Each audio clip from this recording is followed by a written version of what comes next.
calling the meeting, Ag Advisory meeting for Monday, August 11th at 6:02 p.m. Calling to order, and I will do the roll call. Please say present if you are in a fact here. James Oku. Natalie Sayre here. John Bars. Peter Markey. Yeah. Ryan Casey. Here. Paul Mazaragios Anastasio. Crystal Shea. Present. Daniel Theobald. Eric Hadstrom. Marilyn Johnson. Here. Okay, Natural Resource Conservation Staff. San Mateo County Agriculture Commissioner Corin Whittle. Here. Farm Bureau Exec Director Jess Brown. Here. UC Co-op Extension Rep Dr. Igor Lacan. Usually sits there. That's why I turn this way. Okay. San Mateo County Planning Liaison Olivia Boo, but Summer Burleson is in for her. Is that correct? Thank you, young lady. And that's all I got. And yes, I believe we only have 5. Is that right? Can we continue with the meeting, and how does that work? You're on mute. She's muted or something. Yes, sorry. Okay, go ahead. You need 6 voting members for a quorum. So we can continue but not vote. So, well, I think to continue the meeting, you need 6 members to have the meeting. We can we have the So presentation? do we know if the meeting's not supposed to occur if you don't have a quorum? Do we know who is absent, and Mike, you got info on that? if we know? Okay, so the absentees are John. Yeah. Oh, great. There we go. I think Paul did that on purpose so he'd get applause. Okay. All right. All right, so let's state for the record, Paul Mazaragios Anastasio is present, and we have 6 voting members. Sorry, Paul, I didn't mean to embarrass. No worries, I apologize for being late. Daniel Theobald also just told me he's not gonna be able to make it today. Okay, all right, thank you. No need to apologize. Thanks for being here. Okay, so having said that, yay, we can move on.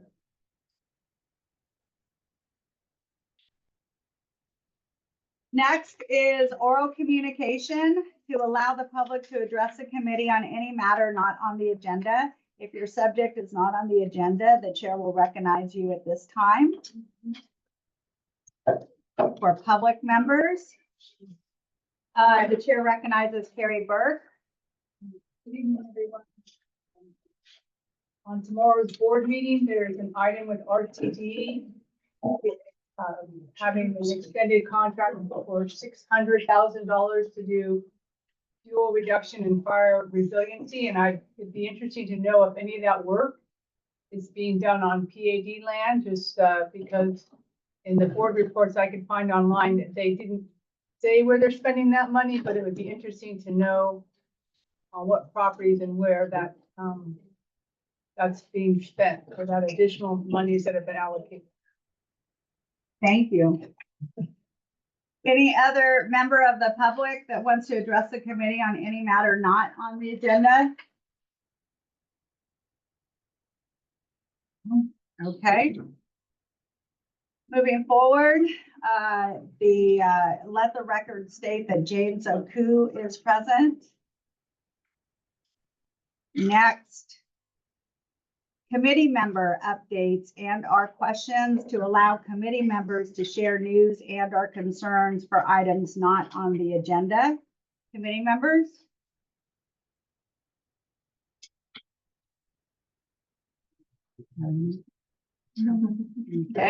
Okay, nothing there. Planning and Building Department Directors report. planning liaison. Summer? Thanks. As of July 30th, the date of issuance of the report, there were no new PAD, Planned Agricultural District applications heard or considered by the Board of Supervisors for the Planning Commission, and there were no new Planned Agricultural District applications received by staff during this time period, and no CDXs, Coastal Development Exemption applications for ag projects submitted during this time period. And a note that the next AAC meeting will be Monday, September 8th. Thank you. Corin, the ag commissioners report, I'm Right. sorry. Well, I was gonna ask a question about our October meeting. I think it conflicts with, it's a holiday. Did we already plan it, the next?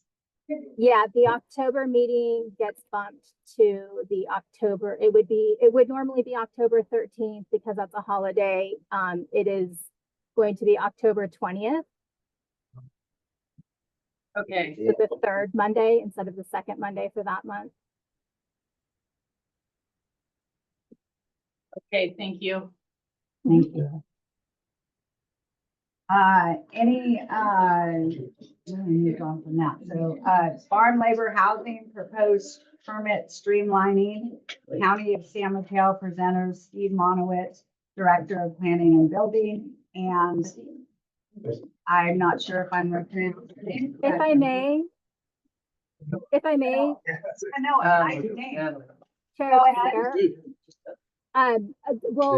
on the revised agenda, we'll go with if we can do number 6 first. It was the opportunity for county support to the AAC.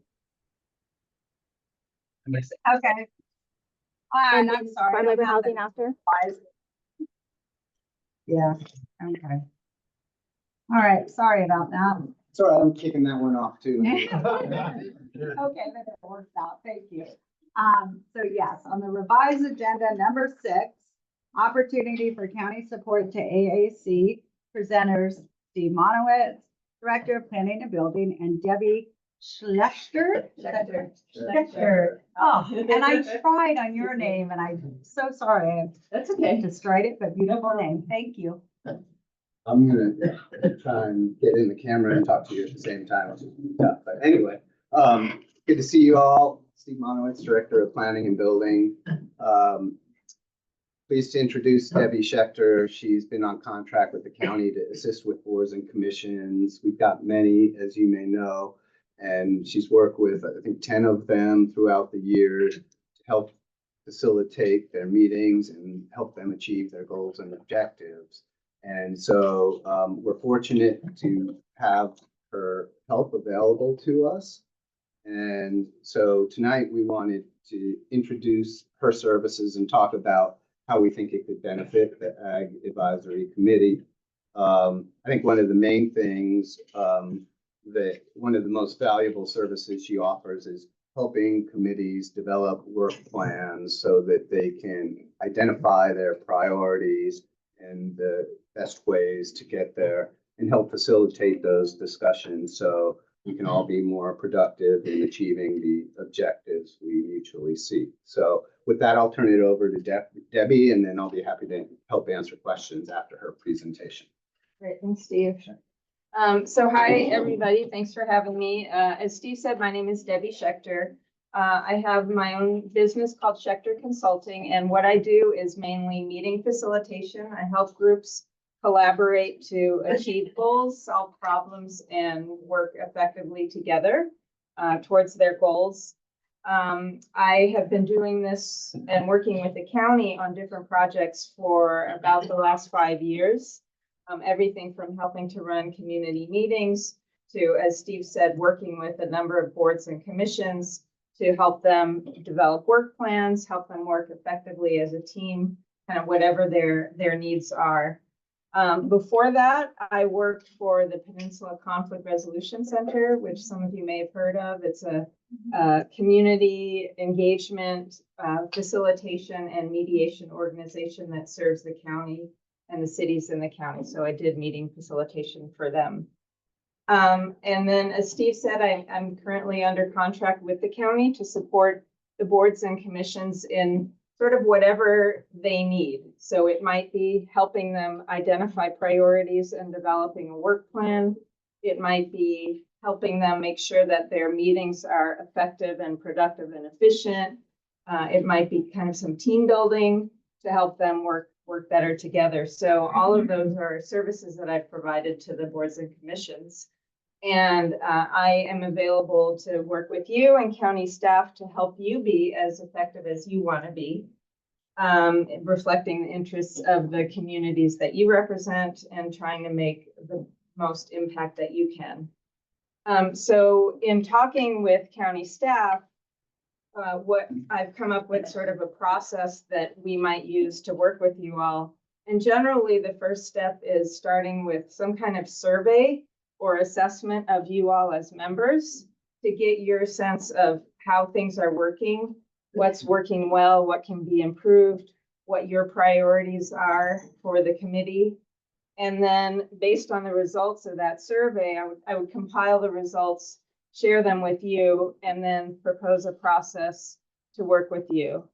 And typically that process might be proposing a retreat or taking some time at your meetings to work with you on whatever it is that you identify your needs are, whether it's developing priorities, putting together a work plan with clear goals, a timeline and responsibilities for you all, or whatever it is. And then at the end, we always like to evaluate the process, talk about how did this work?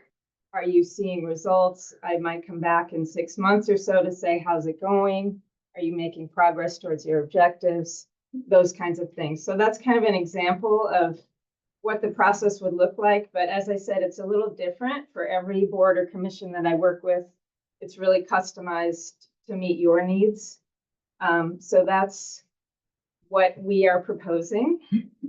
As I said, the first step would be a survey, a brief survey that I would send out to you all and ask for your responses. It would be anonymous. I also would probably do some short interviews with the chair and vice chair. And then the goal would be maybe to get that done in time for your next meeting so that we could report out on the results and talk about what the next steps would be. So I just did a lot of talking. Happy to answer any questions about me or about what the opportunities are for me to work with you all. Yeah. How much of the survey is going to be kind of like just multiple choice compared to us being able to give open-ended answers? I typically do a mix of that. So I might ask you to rate, like on a scale of 1 to 5, how effective you feel the committee is in achieving its goals. And then I might have some open-ended questions like, what do you think are the strengths and what do you think are the challenges? But I'm certainly open to, it sounds like you might be interested in giving some more detailed feedback. Yeah, okay. That's great. When can we take the survey? So I have some draft questions. I need to run it by the county, but the idea would be to send it out to you next week, give you about a week to respond. And then, I would have time to compile the results and then present it to you at the next meeting. Yeah. Are you gonna be sending out via email or regular mail? Email. So in the past, I've used SurveyMonkey, so I send out a link to you all and it's pretty easy. You fill it out. If the results come back to me, it's anonymous. And then I compile them all. If somebody doesn't have the availability, being where a lot of the farms are rural, and a committee member, are you able to send it to them via snail mail or something? Yeah, I could do that. I might want to, I want to think about that because it might not be anonymous that way. So if the anonymity is important to people, I'd have to work that out. And then also want to make sure that the time frame works. Like if it takes, 3 days for me to get it to you all and 3 days for it to come back. And Well, let me know if you have my email. Let me know when you do that, and I can talk to the committee member who might need that help. okay. And I can help you with working it to make it happen. Yeah, fantastic. so that it's accessible for them. Yeah, is it just one, you think, or Yeah, several? I think just one. If there's anybody else that doesn't have access to email, let me know. But I believe we have just one. I just want to make sure it's equal Yeah, for and they sure. have access. Yeah, and I want to be able to hear from everyone. It's really important that I do. So, you know, we'll probably send out reminders. Like if I give you a week and I don't hear back, I'll send reminders and say, please fill it out. Yeah. Say it again. I'm Does sorry. the person have a computer? No. Okay. Thank you. Yeah, any other? I have one. It might be good when you send it out to have a statement by the county as to what is our role, so we're all kind of under that same Yeah. understanding, and what are the parameters of our role? Because I know in the past, ideas have been brought forward, but the county has, you know, reminded us it's not really in our purview, so. Yeah. Yeah, that's a great idea. I can include, you know, certainly a short statement that from the county that says your role. The parameters might turn out to be like a broader discussion that they would want to have with you, but I hear what you're getting at. So I'll do as much as I can without making you read like Right. 5 paragraphs or whatever. Yeah. Okay. Thank you. Thank you very much. Yeah. It's something to look forward to. Thank you. Okay. Great. Natalie, before we get to the next item, we didn't cover the consent. Okay, Cover that. thank you.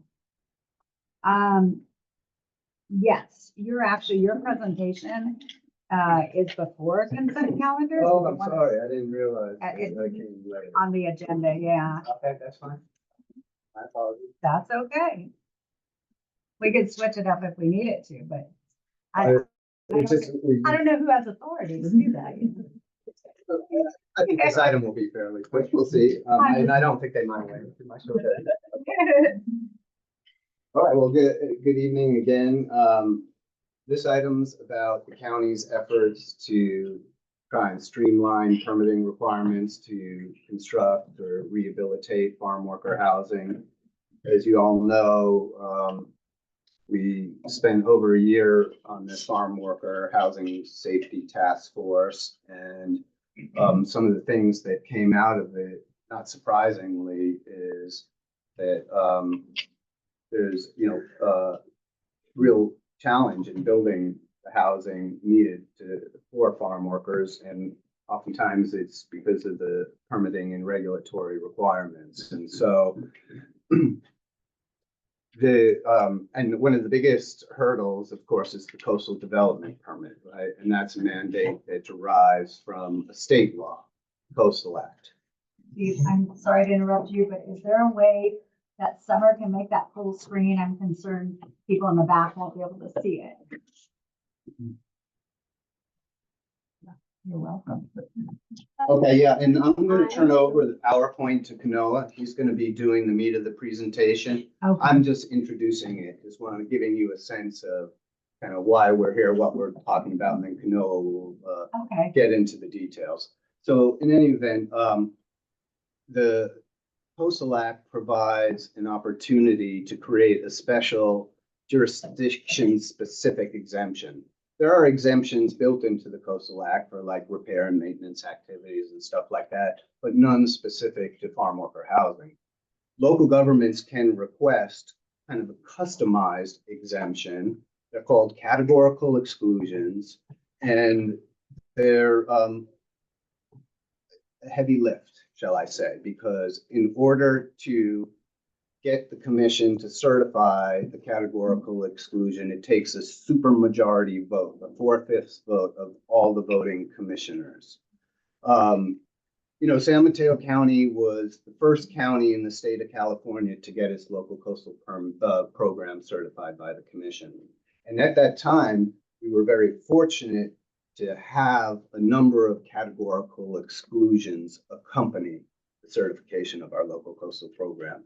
Many of you might not know this, but have benefited from categorical exclusions we have in place for agricultural accessory structures, for example, which is not built into the Coastal Act, but through our efforts to get our local coastal program certified, we were able to negotiate that with the Coastal Commission. So in terms of finding the best way to facilitate the construction of more farm worker housing, it occurred to me that let's go for broke. Let's try and get this categorical exclusion so that we can exempt farm worker housing projects from coastal permit requirements, which, you know, not only is a costly permit to obtain, but requires, you know, multiple levels of review, and in most cases, those permits, approval of those permits would be appealable to the Coastal Commission, right? So the process can stretch out for years. By getting this exclusion, you know, we can really reduce that, and Kanoa will get into some of the details. But one of the things that I think is crucial to the success of this effort is to establish clear parameters around what type of housing project will be exempt, because we're not going to get carte blanche. We're not going to be able to build farm worker housing in sensitive habitat areas, right? That would be a no-go. So what we're trying to do is develop a proposal that has reasonable parameters, because the test for the Coastal Commission, their standard of review to approve this is they need to find that this categorical exclusion does not have the potential on a cumulative basis to result in adverse impacts to coastal resources. When we talk about coastal resources, you know, we're talking about sensitive habitats, water quality, prime farmland, scenic corridors. So we're going to have to put some parameters around this. So we've been working to come up with a preliminary proposal. It is by no means a final proposal. We are here to get your input on what we've developed to date. We've got more work to do with the Coastal Commission. We've already had some preliminary conversations with them, and, you know, they're saying, well, this is going to be hard. Maybe you should back off and go for something smaller. Well, I'm not ready to give up quite yet. So I think hopefully we can work together, come up with a sound proposal. And I feel like there's a real interest on the part of the state and the Coastal Commission to address farm worker housing needs. So I think we have an opportunity in time right now to try and tackle this. And so in addition to getting your feedback, I'm hoping that we can gain the support of the farming and ranching community in the county, so that when we're in front of the Coastal Commission, we can speak with a uniform voice about why this is good for the county and how we can assure that we can do it in a way that's not going to have adverse impacts on coastal resources. So I'm going to hand it over to Kanoa to go over the details, and then I'll try and help answer any questions that come up. Thank you very much.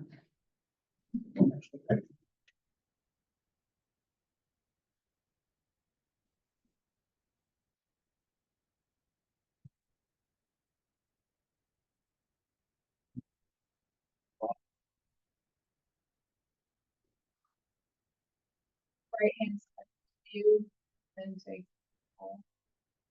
Get rid of the top speaker. Full screen. Hide, yeah, full screen, hide. You can minimize that.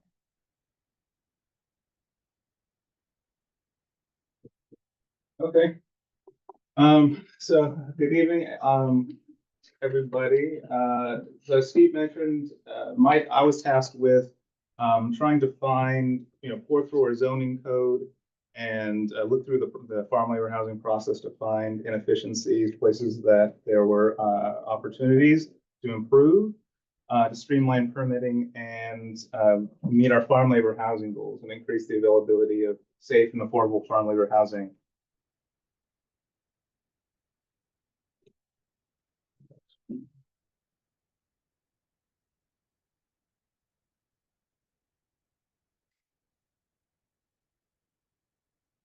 And so when I went through the code, what we really identified is the lengthy kind of permitting process that was impeding our ability to meet those goals.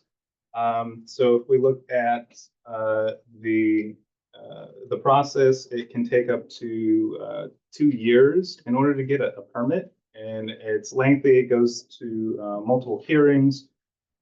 So in the RM zone, there's a development review and a use permit that is required.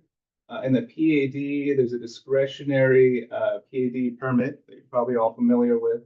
It's appealable to the Coastal Commission. Then we also have to deal with CEQA. So CEQA review is required because of these discretionary permits. So and then once you get through all of that, it has to go through a building permit. And then there's some additional permit renewals that happen after the fact. So this is kind of what the current process looks like. So step one, you go through planning, zoning, environmental review. We do the CEQA initial study, the mitigated negative declaration. We have to draft all of these. It goes through a 30-day public review. And then we have to draft staff reports for the various approving bodies. It goes to like planning commission, and then hold the public hearings. And again, there's a lot of back and forth with the applicants. They'll have to submit multiple like biological reports or soils reports, or and the plan sets have to go through multiple rounds of review in order to get to something that we can present to the at the hearing. So again, it can take, up to, 2 years. We have some of our projects have gone through, and then it goes to the building department. Same kind of process. It routes to the different agencies. And then finally we get to the certificate of occupancy, and that can take 5 to 12 months for that. So the whole process is very lengthy, and it's not conducive to, it's not good for our farmers. So our recommendations are to amend the PAD, the RM zoning districts, and allow farm labor housing as a principally permitted use. So instead of this use permits, this allowed by right, there's no use permit requirement. And then, but we still have to deal with the coastal development permit. So we would like to add the farm labor housing to the agricultural categorical exclusion area, and you can see on the right there, that's the outline of that area there. For 1 to 4 units of temporary or permanent farm labor housing.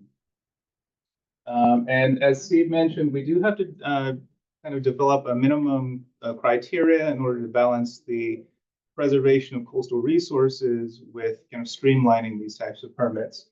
So there will be some standards for these types of housing units in order to qualify for that exemption. And then all of this would require an amendment to the local coastal program. So this is kind of like what the permit process will look like afterwards. So in the PAD, all you would need is an exemption. So you would, and that takes about a month. We just review the project against the requirements, and make sure that it qualifies for an agricultural exemption, and then issue that CDX. In the RM, there's a minor development review that's also required. But that's so that we get that 2 years down to a month.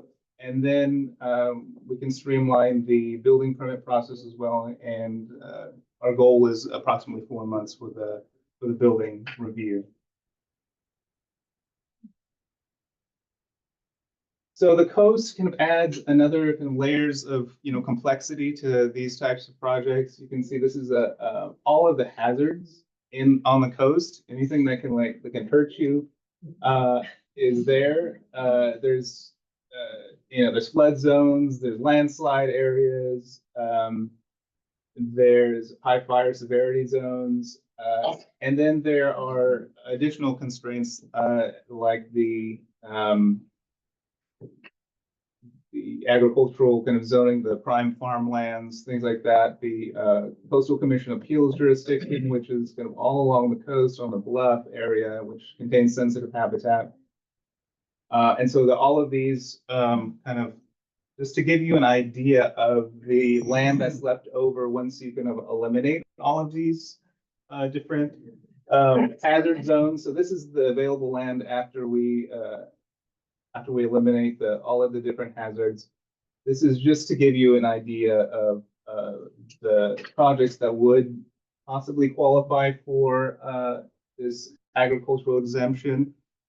Because in the ag exclusion area, hazards are listed in there. You can't qualify for an exemption if you're, in an area that is hazardous. But so that's another layer of complexity with kind of developing the criteria around the exemption. And here you can see the zoning is primarily PAD with some additional TPZ and RM. So this is our timeline for completing the project. Right now, you can see we're in the outreach phase, talking to our advisory bodies and our experts to get feedback as much as we can so that we can inform the draft proposal. And once we have a good proposal, we consult with the Coastal Commission, take it through all the public hearings, AAC, Planning Commission, Board of Supervisors, and then finally the proposal would get to the Coastal Commission, where they have 90 days to certify all of the changes that we've made and proposed. But they can push that off for up to a year. So that's what we have the completion date, October 26th, October 2027 in that year. So this is kind of just an idea of the process of getting it approved. But we welcome feedback from all of you, and I'm here to answer any questions that you have.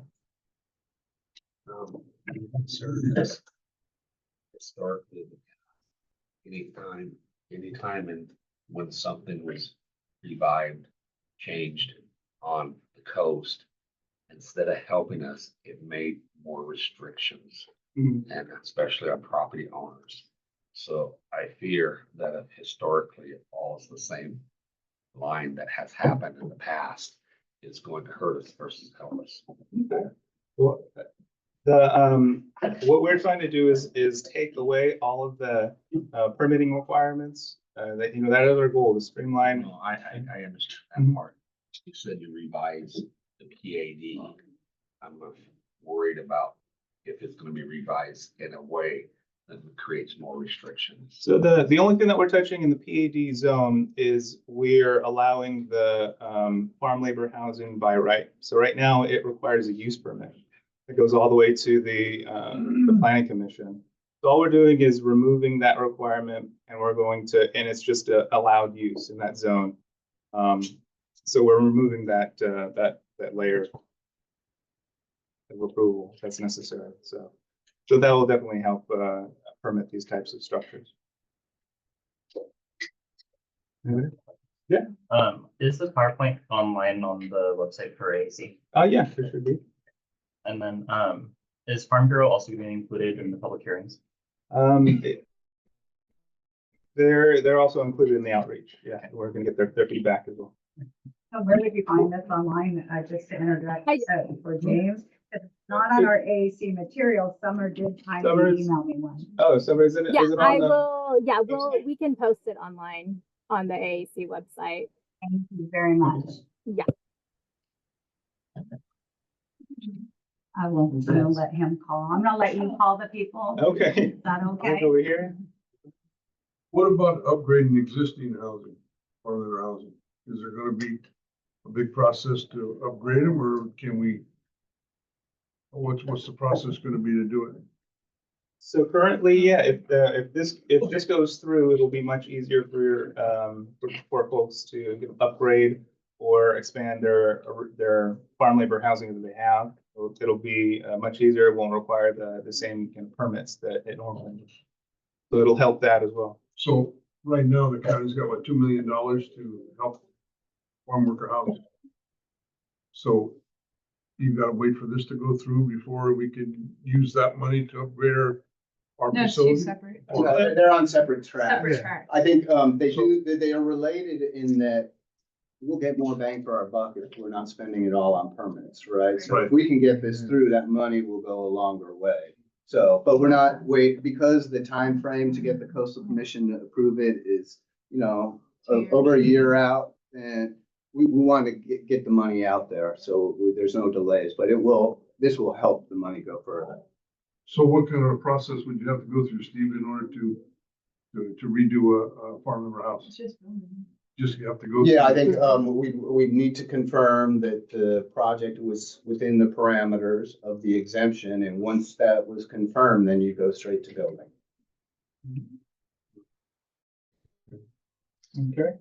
Well, just to be clear, that we actually have been benefited, that there are no planning fees for farm labor housing now, so we don't have those planning fees, but to streamline it, of course, is really important. My fear, and just listening to this about a principal permitted use, is that such care was given to the creation of our local coastal plan for the protection of coastal resources. And a big part of that is density of residential use. And so I just don't know how this would work, and the fact that once houses are built, how will then, because you can streamline on one end, but you might have a big planning enforcement problem on the other end, that then you have permanent housing that was done by an exemption, which does not exist for single family homes in the PAD. Those actually require a public hearing, a coastal development permit. And so, I mean, I'm still just concerned, as much as I am a proponent for farm labor housing in the right location, in the right circumstance, I don't know how that squares with the density matrix analysis, if it just gets ignored in this situation. But just how to enforce the fact that farm workers are gonna be in these exempt units. Yeah, I guess a couple observations on those comments is, farm worker housing is exempt from the density credit requirement, so you don't need density credits for farm worker housing. So as it currently stands, as long as you can prove that it can be effectively sustained on site, then, there's really no density limit. So, I think what we still want to, keep in place the essential need to demonstrate the ability to safely sustain this housing, from water supply to septic systems, so that there truly will not be a cumulative adverse impact, because I think that's what you're getting at. These limits on densities On are. residential density, and how do you regulate that from flipping into residential density versus what we're trying to achieve as farm worker density? And I think the answer is in being very specific about the geographic locations where we can exempt it. I think that slide that Kanoa showed, it might look scary, like no land is left. I wouldn't put all that colored stuff off the table, but I think at the end of the day, once you eliminate areas that are visible from scenic corridors, that are known sensitive habitat areas that have hazards or, unstable soils, then we're naturally constrained in the amount that we can build. And so I think that we can achieve the balance that you're noting, Carrie. I appreciate your comment. So, I have two things. Number one is that, is regarding enforcement. I think that if you did, first of all, thank you for addressing this, very much so. And that's my second thing, and I want to talk about that. But the first thing is, I would propose that you would make it some tiered process where it's primarily in those lands that you talked about, it's on family farms, because then it's going to be enforceable. Because when we look at historically what farm labor housing was put into place, it was put into place many years ago, for the reason to help farmers preserve ag on the coast so that they can actually have laborers. But what's happened now is that farms, when you look at the San Mateo County crop reports, you have a 10-year period from 2013 to 2023 where we've lost from, over 700 acres of Brussels sprouts to 400 acres, right? Leeks, row crops, 202 to 38 acres. So you've had lower crop production. There's less of a need for laborers because farms are closing. We need to preserve those farms, and we need to go back to why we had farm labor housing in the first place. And that was to help the farmer to be able to farm. And secondly, to have multi-generational farming. And that brings up my second point. Actually, I have 3 points, sorry. But my second point is with multi-generational farming, I would want to ask, is there regulations and changes in the current regs, things like, to be on a farm, live in a farm labor housing, half of your income has to come from ag, and the other reg that's with it is a twofold deal. Those kinds of regs, are those going to be changed? Or are they going to be totally eliminated with this? That would be my first thing, because what's happened is those regulations are part of the reason that a lot of the farmers have left and that we have less production. So if this eliminates it, it's great. But if you do have to look at each one specifically and change it a little bit, because there still has to be some oversight, then I would ask to meet with us. And that brings me to the third part of it. And my final part, at least for now, is so we had that meeting in April where we had, we invited the public farmers, growers and rural property owners to come and say, their concerns because we've lost so much ag production here. How do we help, make it better? Anyway, and we let everybody talk, even if some things weren't applicable.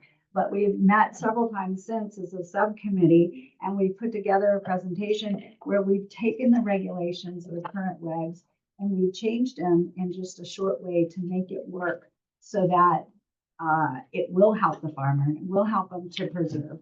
So my thought to you is first of all, I love that you're doing this. Thank you. And my second part is, I think that either, and I'm going to ask my vice chair for help with this, is either if you're able to come to the next meeting, because the next meeting we're presenting on it, we were going to present here, but Summer asked if we could move it because you're presenting, and I'm so glad you are. I was very happy to do so. But then, and if we could meet in the interim and our subcommittee can go through everything with you, because I'm a strong proponent of solutions. And I really can't stand people bringing forth a problem with no solution. So we propose this subcommittee to create a 3-step process. What the regs are now, what is our proposed solution within those regulations, and thirdly, how it will help preserve ag on the coast. And we have several, I think we had 26 proposals, and I think of those 26, I think that 12 are about farm labor housing on the family farm, because that's what we're looking at. So anyway, so those are my thoughts. So what do you think? Sorry, it's so. No, I appreciate that. Well, let me start by saying that we'd be happy to meet with the subcommittee. I think maybe having a meeting either out here or in our office to hear your ideas would probably allow for a little more dialogue than this. So, and I would say where we see your proposals supporting our objective here, that we can make an effort to try and include them. So, I mean, I'll leave it at that unless you want me to dig into anything more. I mean, maybe we can cover it in more detail when we meet. Yeah, I think that sounds great. Peter, what do you think? I just That prefer. would be good if we meant kind of like what we did with the And one of the things that I have in my proposal for next month, and I think you'll appreciate this, is that, sadly, there were people at the meeting that have been here for generations, and they're just like, you know what? Farming is dead here. I'm done, And my thought process is, remember when you guys got together, the farmers in the county, and made the changes for the agritourism. And you made such a difference in such a positive way for farms to be able to sustain and stay here. So that's what we're hoping with this. So yeah, so thank you. Yeah. We'll email each other. Yeah, we'll get that set up. Thank you very much. Absolutely. Oh. One question. So this kind of builds on what Natalie was saying, but I just want to understand the significance of this specific slide. So this is kind of a negative image of the previous one that listed all the, hazard zones, liquefaction zones, landslide areas. and all this kind of stuff. So the slide we were just talking about is all of this taken away And what's left? and what's left. And it does not, from what I can see in the legend, but also what I assume, does not have anything to do with soil quality, like prime soil versus non-prime soil. And to Natalie's point, it doesn't necessarily have correspondence to who's actually farming on those parcels right now, what farms actually are productive and in need of farm worker housing. It's essentially, if you don't mind flipping back to this slide, it's essentially, the benefit of geology and geography. That means these are the areas that I assume what you're saying that you're going to propose as a categorical exception to the Coastal Commission because there's the lack of or the minimal of hazards. Did I get that right? Am I understanding? That's right, but I think if I'm understanding your reaction, which is if you do that, there's not sufficient area left. Not necessarily. I'm building up to my question. Okay. And again, if you could go back to the pink one. Yeah. And just stay on it, because that's part of my question. For these parcels, and I can eyeball it and see who's got what and all that kind of stuff. But for these parcels, if they have farm worker housing needs, they're going to be benefiting, and this is going to be a radical improvement in what's happening.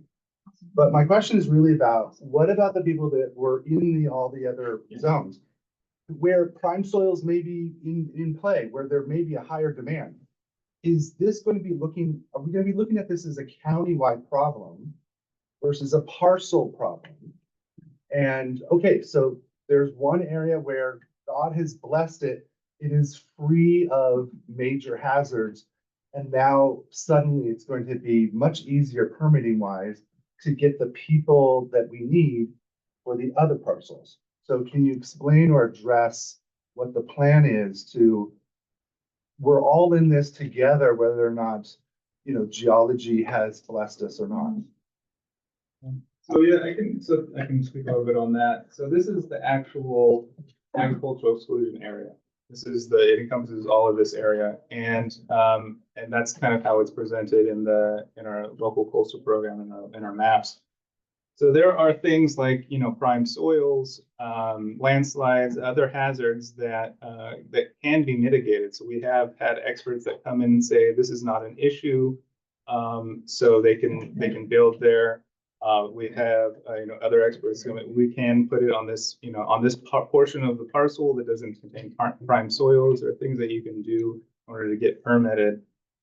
What we're dealing with is just very limited section of type of housing that we would allow to go through the CDX process.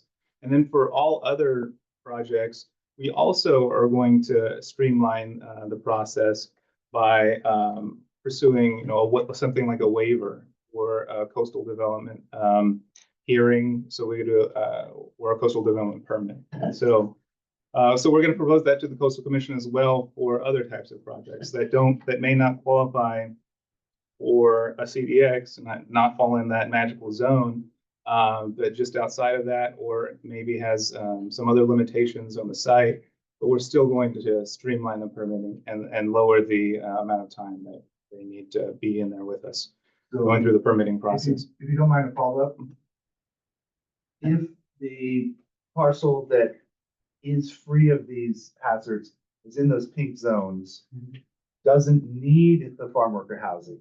They're just not, maybe a decade ago, they went out of business and it's just fallow and it's too much to bring back farming because they haven't, been maintaining the land. Then it's going to remain that way. It's not as if people can have farm workers working there and work in actually being productive and working the farm labor on another part in this coastal zone. Is that possible? You guys might need to correct me if I'm wrong. My understanding is we don't say that the farm workers living on your land must farm on your land and your land only, right?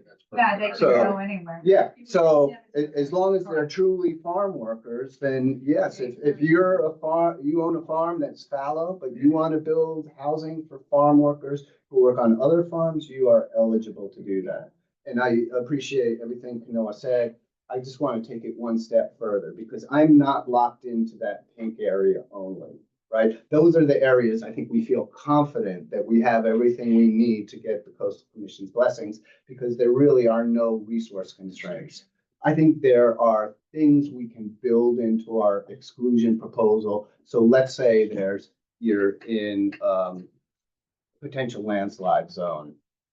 Can we have a provision that says if you're in these zones, you only qualify for the exclusion after you get a professional Yeah, maybe geologist you to, have that one issue be thoroughly investigated as opposed to going back to what we have today, which is Exactly 2 to 5 right, exactly years right. of permitting now. So, I mean, those are all good points. It kind of makes it more challenging for us because we need to account for the full I universe of wish you the scenarios. best. You're trying to do great. But I mean, we're gonna try and make it as broad as we can, but also as narrow as it needs to be to get the commissions. But all I ask is that, and thank you for clarifying, the areas that are pink are going to potentially benefit everyone on the coast. Absolutely. And so this is, whether or not you've been blessed by this geology, as I was saying, or not, it's really going to be coastside wide that it's going to happen.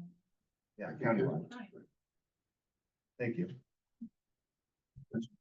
Yeah, I think to piggyback a little bit on that, I hope that this helps facilitate more farm worker housing happening off of ag land. I think I'm maybe in the minority in that, I don't think that the answer to increasing all of the farm labor needs should be on farm housing. I think that there's a lot of conflicts between employee, employer, and landlord stuff.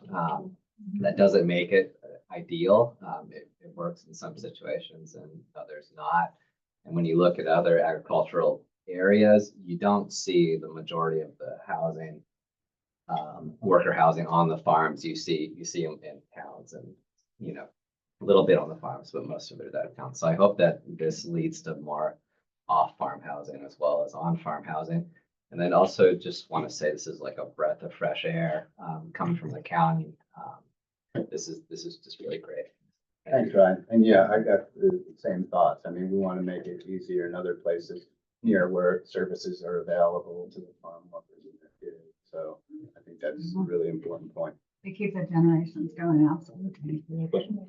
Yeah, firstly, just want to say thank you guys very much for presenting this. This is, I think, a very promising response from the county as far as addressing the issue. So just want to say I appreciate that. One other question I did have, and this kind of goes back to the map a bit, is the topic of scenic corridors. Just because so much of the farmland is kind of along one of the major highways, and how does that look from a perspective of what Coastal Commission may exempt? Is it? Yeah, I guess that's one of the questions. Is it just sort of a blanket thing where they will not exempt any land that's kind of nearby a major highway, or is it something that's if it's kind of within the vista of between the highway and the beach or the ocean? Yeah, we shall Yeah. see. I mean, we've got work to do on that. I mean, one of the things that seems fairly straightforward for me is, we have these maps of the scenic corridor, but not every location in that map scenic corridor is visible from the road. So I think it's probably easy for us to say, you can qualify for the exemption if you're in the map scenic corridor, as long as the development, it will not be visible from it. And maybe that could include some landscape screening to help make that happen. The other way of going about it is if it is in the scenic corridor, then it needs to employ a certain kind of style of architecture that fits in with the agricultural environment, so maybe there's some design requirements that make it acceptable within the V-shed, as long as it's accompanied by certain treatments. So we don't want to shut down the scenic corridor entirely, but we're going to have to acknowledge it and place some parameters around development in that. Those are the ideas I've got on the top of my head. So on the recommendations page, I noticed it said 1 to 4 houses. Anything above 4 will not fall into this and still meet all of the previous requirements. So, yeah, so that's what we think that the coastal commission will approve. That's why that's that number. And so that's what we're gonna try for. And looking in other jurisdictions, like Sonoma, some other counties with the coastal resources, they only permit one single unit, and your farm has to be giant. You have to be on 30 acres, or you have to have like 100 cows or something like that in order to get one unit. This is just what we think the coastal commission will be receptive to, and we're going to try to. And I just had to follow up on that. It's done a great job of looking what other counties have been able to achieve. And so the kind of 1 to 4 is in the range of what we've seen other counties be successful at. It's not something that I think, we feel stuck with, only in that we were trying to find pathway to yes. So if we could get more, we'll go for more, but that's just kind of our initial take about what we think is successful. And so I've also heard rumblings about an agricultural water permit for under Forest Service connections. So I was curious about where that's going and if there's any news about any streamlining for water quality and septic systems and things of those natures. Yeah, I'll address that. So one of the findings from the task force was that in many instances, we were finding water supplies that had unsafe levels of bacteria or other contaminants. And so the environmental health department is looking at how to address that through changes to their regulations.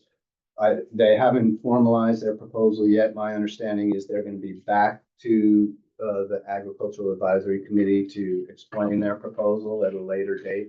So I don't have any details to offer you tonight, but they'll be here to present their proposal in the near future. And I also forgot to mention that the task force put out a report that you guys can read as well.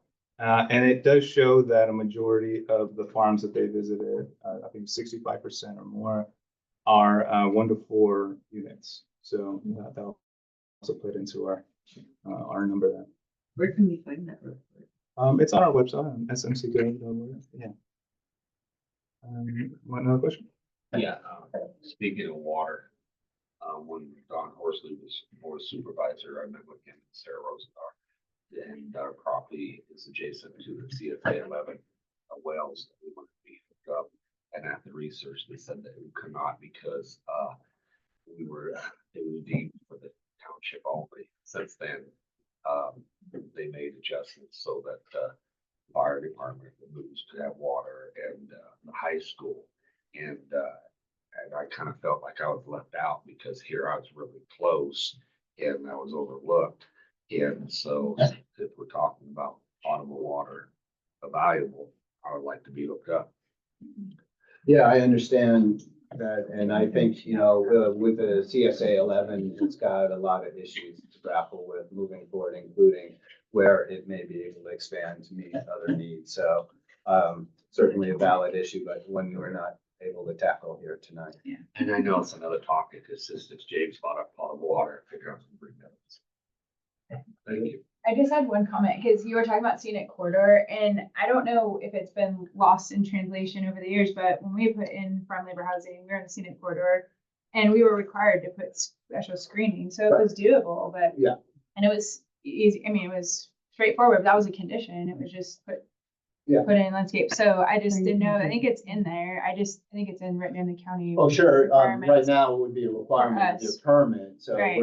we got to figure out how to make And it a requirement. weave it into without this requiring a without permit. requiring, right? You know what I mean? So how, As a condition of well, in order to qualify, Right. you need to include a landscape Screening. plan that demonstrates it will be effectively screened, something along those lines. all right. Now, just curious if there's a way to make that so we can see if the people watching from the public had questions, because that's how we Okay. show if they raise their hand. Okay. Carrie, did you have another question? Just a comment. Summers, do we have, She's monitoring it. Yeah. Thank do we have anything, Summer? Yeah, I don't see any hands as of now. If anybody online does wish to comment or speak on this item, though, please do raise your hand so we can call on Let's you. finish with the questions in the room. Okay. Thank you. Steve has a lot of experience with the Coastal Commission, and because in our original LCP, everything west of Highway 1 did not receive a categorical exemption for agriculture. So I just, in my own experience with them, I think that might be a little heavy lifting to get this exemption for housing on the west side, but. Yeah, if you no, can I don't actually think we're gonna be able to touch break points, that I was like, border. I don't want you to waste any energy, because I. No, I think that border is locked in solid. So, Yeah. but I mean, it's pretty narrow strip, so hopefully that No won't worries, really yeah. diminish our. And you can say it's excluded from the Okay, ag, on your map. exclusion area now, so. Yeah, thanks, no.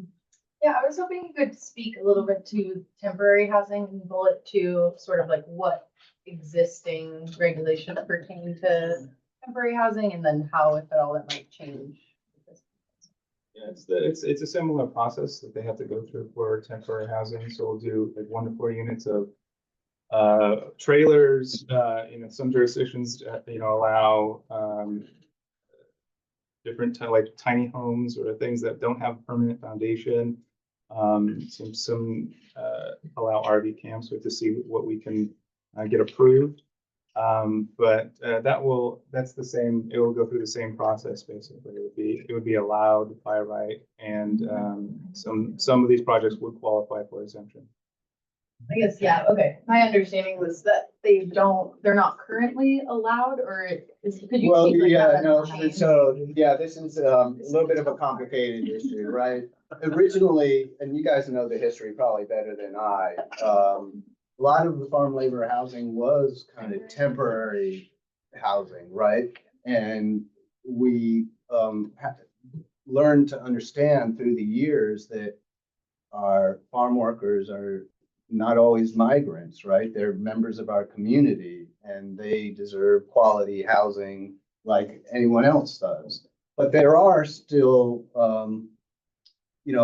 the need for cheaper housing and in some cases temporary housing. So really what we want to do is allow both.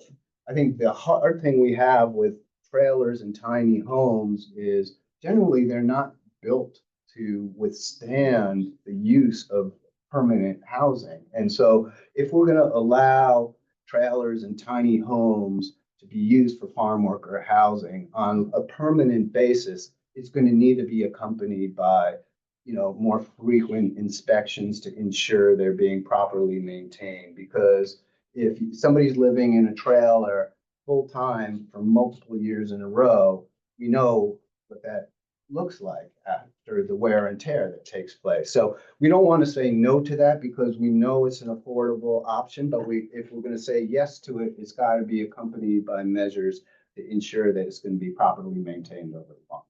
Does that answer your question? Thank you. I think mostly thinking about like lease properties, obviously permanent housing is tough when you don't own the land that you farm on, but I think like a temporary. Right. I mean, I could totally see a project that would qualify this as like building your own small, RV trailer park where you've got a safe water supply for all of them. You got an effective means of disposing waste, and you agree to an annual inspection to make sure it's all being properly maintained. Something like that. More questions? So does this mean that county is now potentially open to having things like tiny homes for single person occupants?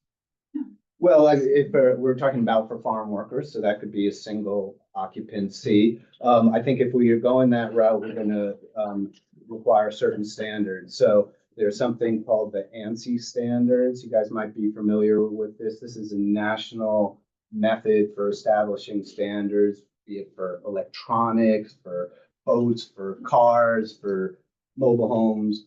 And so there are certain standards that ensure that they will be more suitable for long-term housing. So I think we're not going to say any sort of tiny home is going to be okay. It's going to be, tiny home or trailer constructed to a certain standard that we think is going to ensure the occupant's safety. Trailers do have the state certification. To build on what you said, it would be extremely helpful and in the spirit of making this, long process, accelerated. If anyone on your team could evaluate the models of tiny homes and or trailers that are acceptable. You don't necessarily have to review 5,000 of them. No, But pick one. Here's a tiny home of this configuration that we've reviewed, and you don't even have to say it's recommended. You can just say, this meets the criteria as an example. Or here's another lesser expensive configuration that is equally. But having just a list like that would be extremely helpful, because trying to prove it over and over again, oh yeah, this one meets your standards.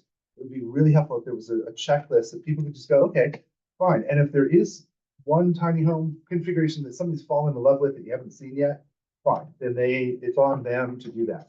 But a lot of people want to solve this problem, and being able to go to a list that they know you're not going to want to see the electrical wiring system again for would be extremely helpful and help to facilitate things. Yeah, I think that's a good comment. I think, what we want to avoid is saying this model made by this brand. No, but and- what I'm saying example, is that there is a national standard about the method under which they've constructed, and we want to land on that standard, and all of the units have that And we can standard. just check. Just that. check you make that standard, That would and be that helpful unit will too. be good. Yeah, I just want to echo on what you were saying, because there's such a same thing. Me, how we could possibly get used tiny homes, state trailers, destinations trailers, that is upgraded from regular trailers, but not quite is a mobile home with certain parameters that you discussed, proper watering, proper sewage, everything you said. And this is going to be in our presentation next month. And this is another subcommittee, like you said, that we should meet so we could collaborate, would be a really good idea. But just to jump on, put some frosting on what you said, is I like what you said, Steve, about how what you're doing with this process that you're bringing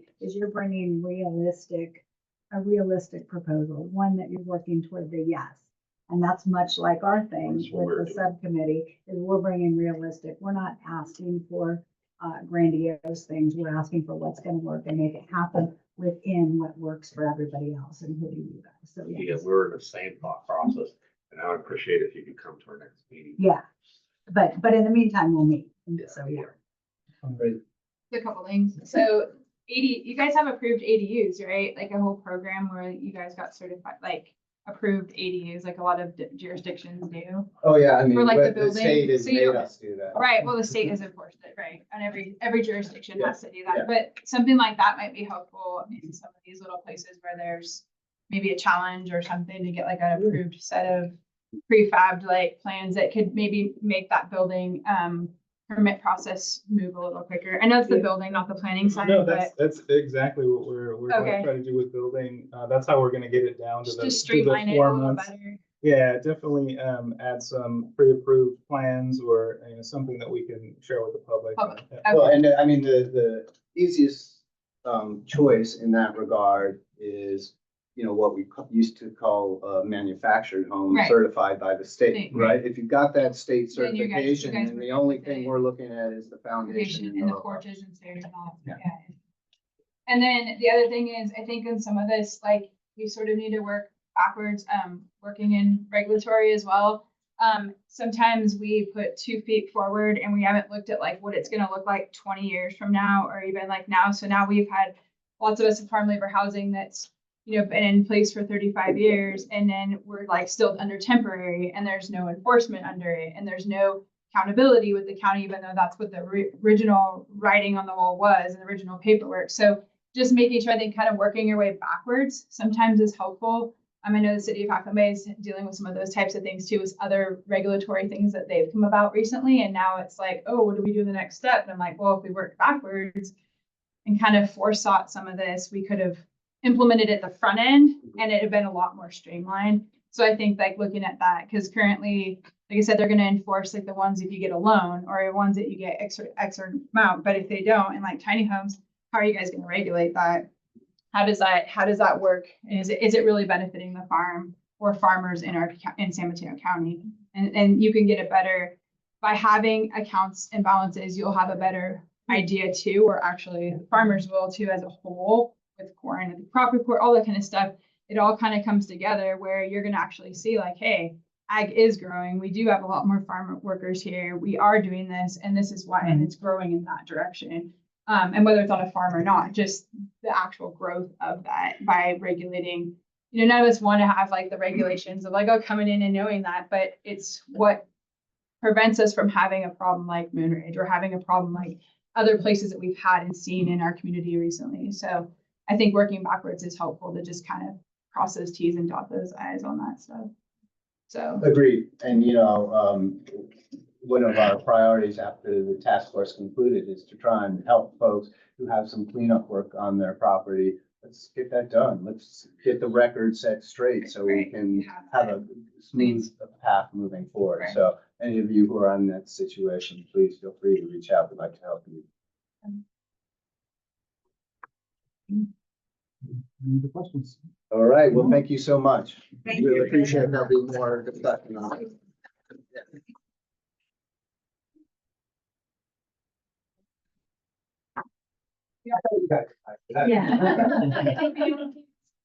Yeah, we'll be down if you back tomorrow, so if you guys want to see the rerun. Or spirits. You were well behaved today.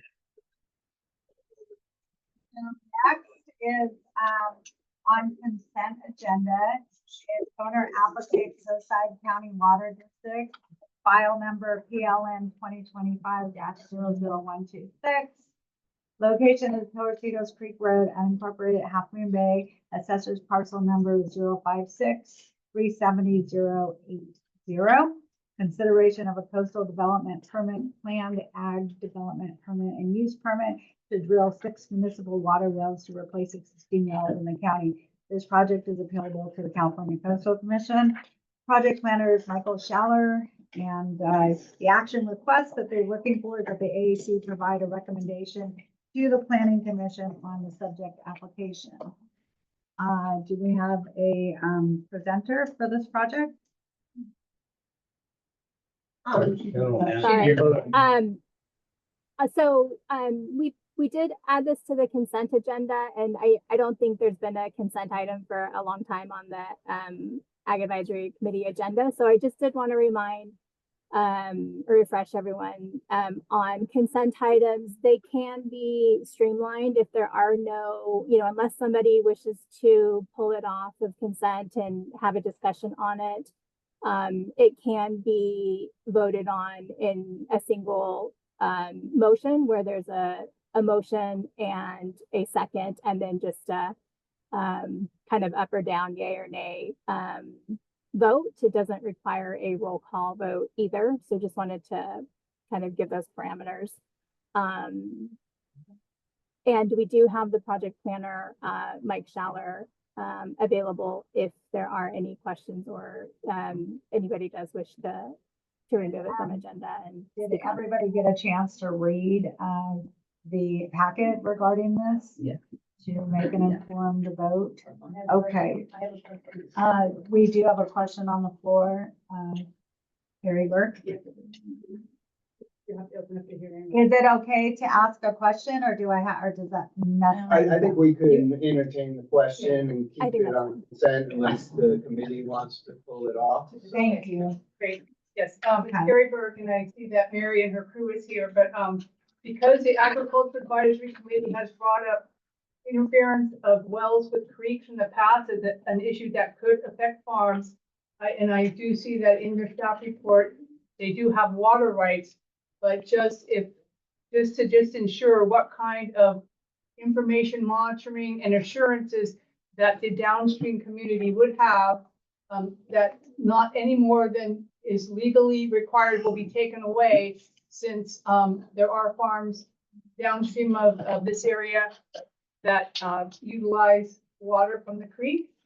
But, so I'd just be interested to hear that, even though I also want CCWD to have a reliable source since I'm a user too.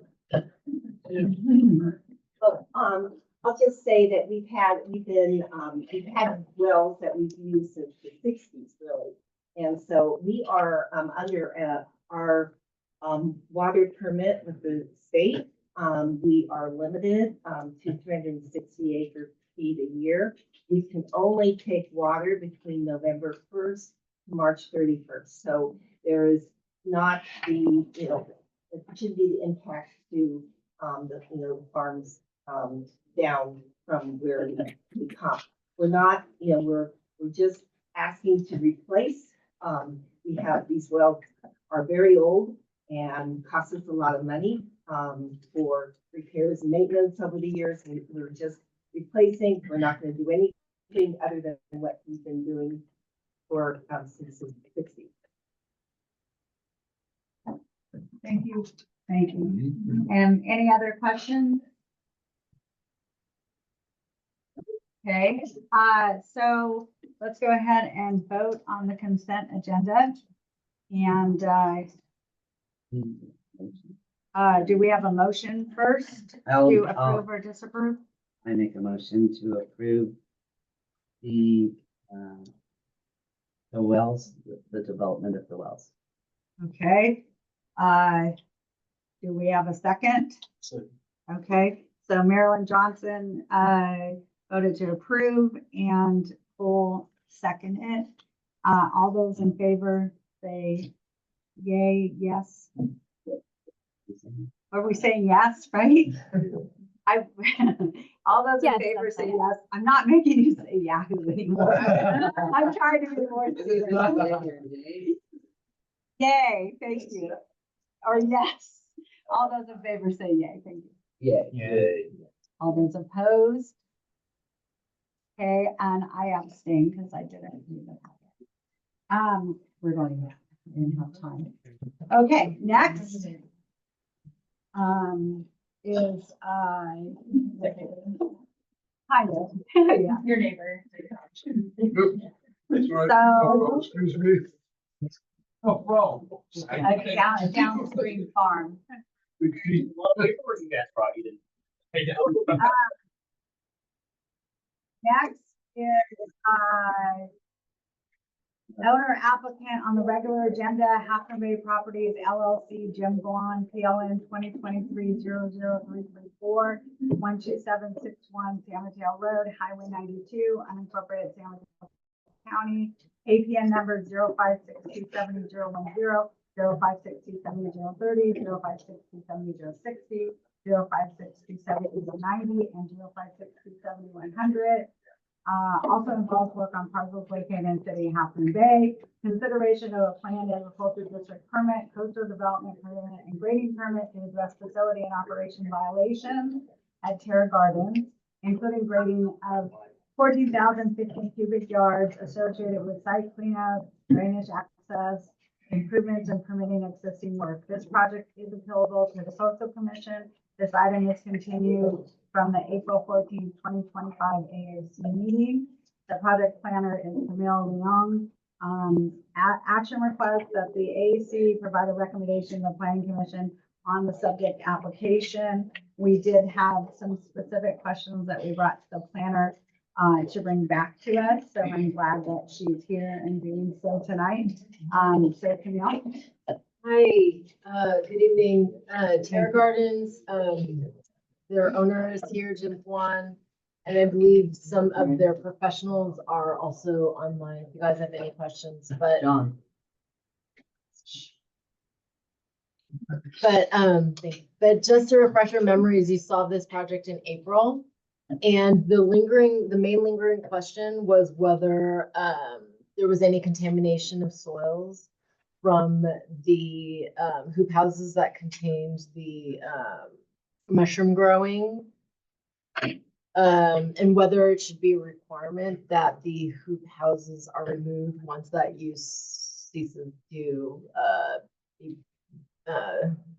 be a good idea at the property. Say if it changes owners or they decide to grow something else.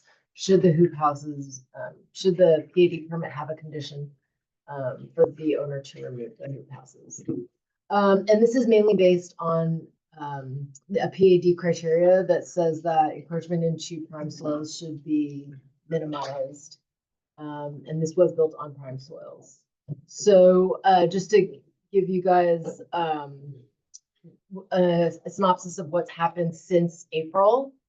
There was a soils test at the property. The soils are not contaminated to a great degree. They are not. The mushroom substrate that is delivered to the property and used for growing does contain like a high level of growing medium and additives that could potentially pollute the soil. But the soil condition is fine. It has not been significantly polluted. So coming back to you with that information, which is what you had requested, we are once again seeking your recommendation on the permit, which includes the legalization of the 54 hoop houses and drainage improvements, big retention basin. There's a big restoration area over in the city of Half Moon Bay side of the property. And we're here for any questions. Okay, so correct me if I'm right or wrong. You're saying that the reason why you presented in April of the hoop houses would be removed because it was a PAB ruling stating that to minimize primary soil. Encroachments into primary soil. Correct. Could it be that if rather than removing it, is if the owners decide to sell and a new owner wants to utilizes the hoop houses, he would not have to remove them? Because I would hate to see a structure removed that possibly wouldn't have to be. Yeah, I If think it's you used for ag. mentioned that last time. Yeah. And I think we were looking at of course, a time frame for when the hoop houses are no longer being used, like whether it's 2 year, 1 year, 2 years, 5 years. We would like to not forever take these soils out of these very prime soils out of agricultural productivity. And when something's built on it, you know, things tend to stay built. But the hoop houses are enhancing agriculture. James. So, I mean, that was one of the big things that bothers me is reading through the packet. You guys make it sound like that the hoop houses cannot be used with the prime soils. And They are non-soil dependent. yeah, but there is nothing stopping you if someone else comes in to plant in the prime soil at those hoop houses. And the They, hoop houses. they fall can be under- used with the soil. yeah, It's just the agriculture. current person using it has a rack and grows on top of it. But there's not stopping anyone from being able to use them with the prime soils. I mean, that's, it's up to you whether you want to make the recommendation. I leave that up to you, but the criteria of the PAD is to prevent development over prime soils, that is not dependent on the prime soils because it's not taking advantage of the prime soils and it's right over the prime soils. Well, no, for us, I mean, that's just the It can criteria. Yeah, It can for us, enhance it's the an future. enhancement to the prime soil. So if Okay. you As a have prime grower. soils and Okay. a hoop house over it, whatever you're growing in that hoop house can turn out pretty darn good. Yeah. I see. So can I ask you this? What about removal of the floor surfaces within the hoop houses? Yeah, I mean, I believe that Not was just too ground much. cover.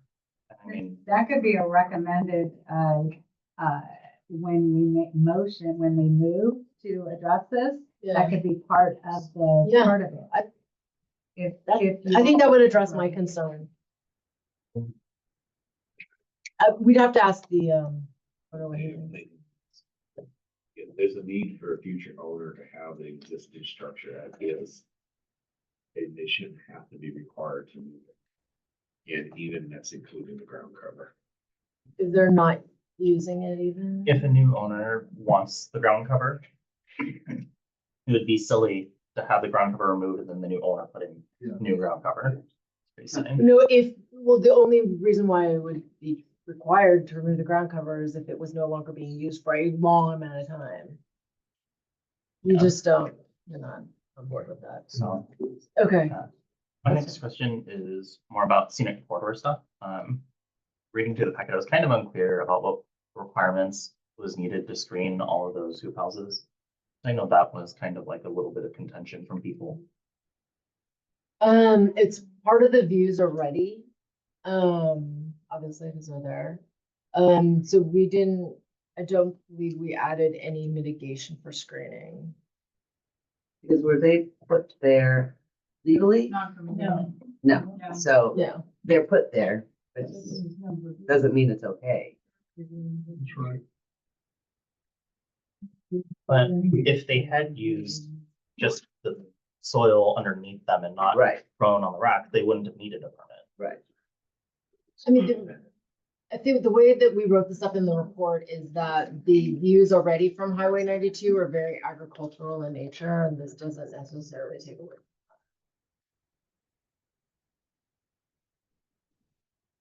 But I welcome your comments. Okay, PJ?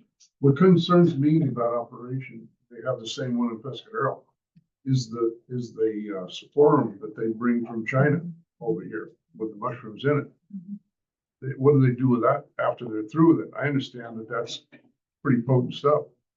That's Yeah. what bothers me. I understand it was piled all along the creek up there, on the creek bank. It was, and I it know was they did it in removed. Pescadero. It was removed, and their part of the proposal is to construct a compost facility that is covered, or that will be contained and composted. But when they get through compost, is it safe to put on your soil after they do all this? I mean, to me, Jim it Bond, sounds, the owners here.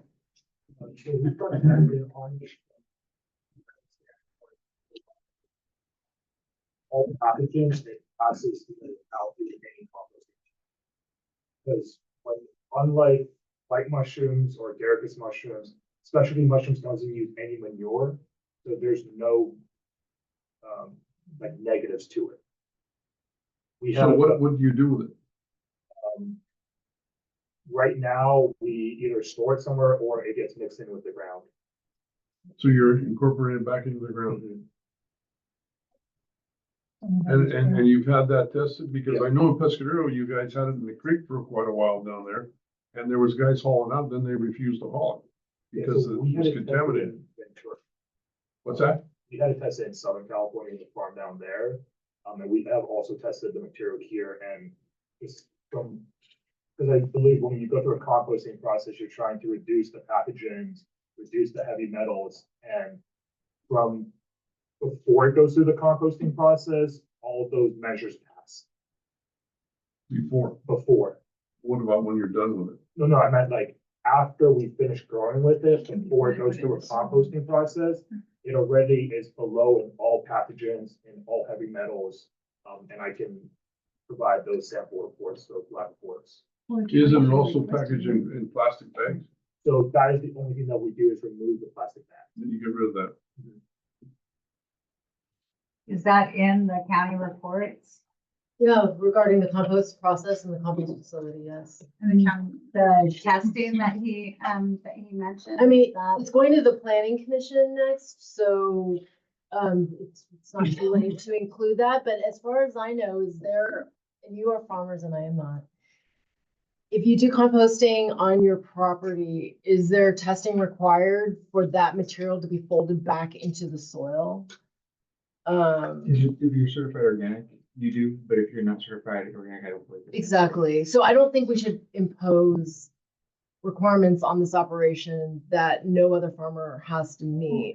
I'd like to hear, TJ, could you tell more about what you, if you don't mind? I'd like to hear more about what. What I understand, you guys bring that from China, is that correct? You can say it's safe soil coming from over there to the United States. Oh, is there not- soil? It's not Oh, yeah. soil. It's- There's, wait, what is it? It's hard. What is it? Hardwood chips. Hardwood chip. He's gonna tell It you. differs based on the product that you bring.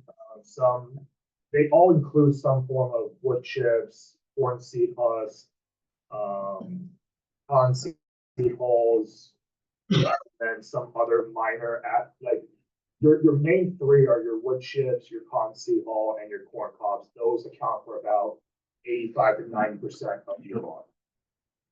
Other ones are just some small additives to bring up the nitrogen levels or bring up the carbon levels. But then everything gets sterilized before it gets sent over here.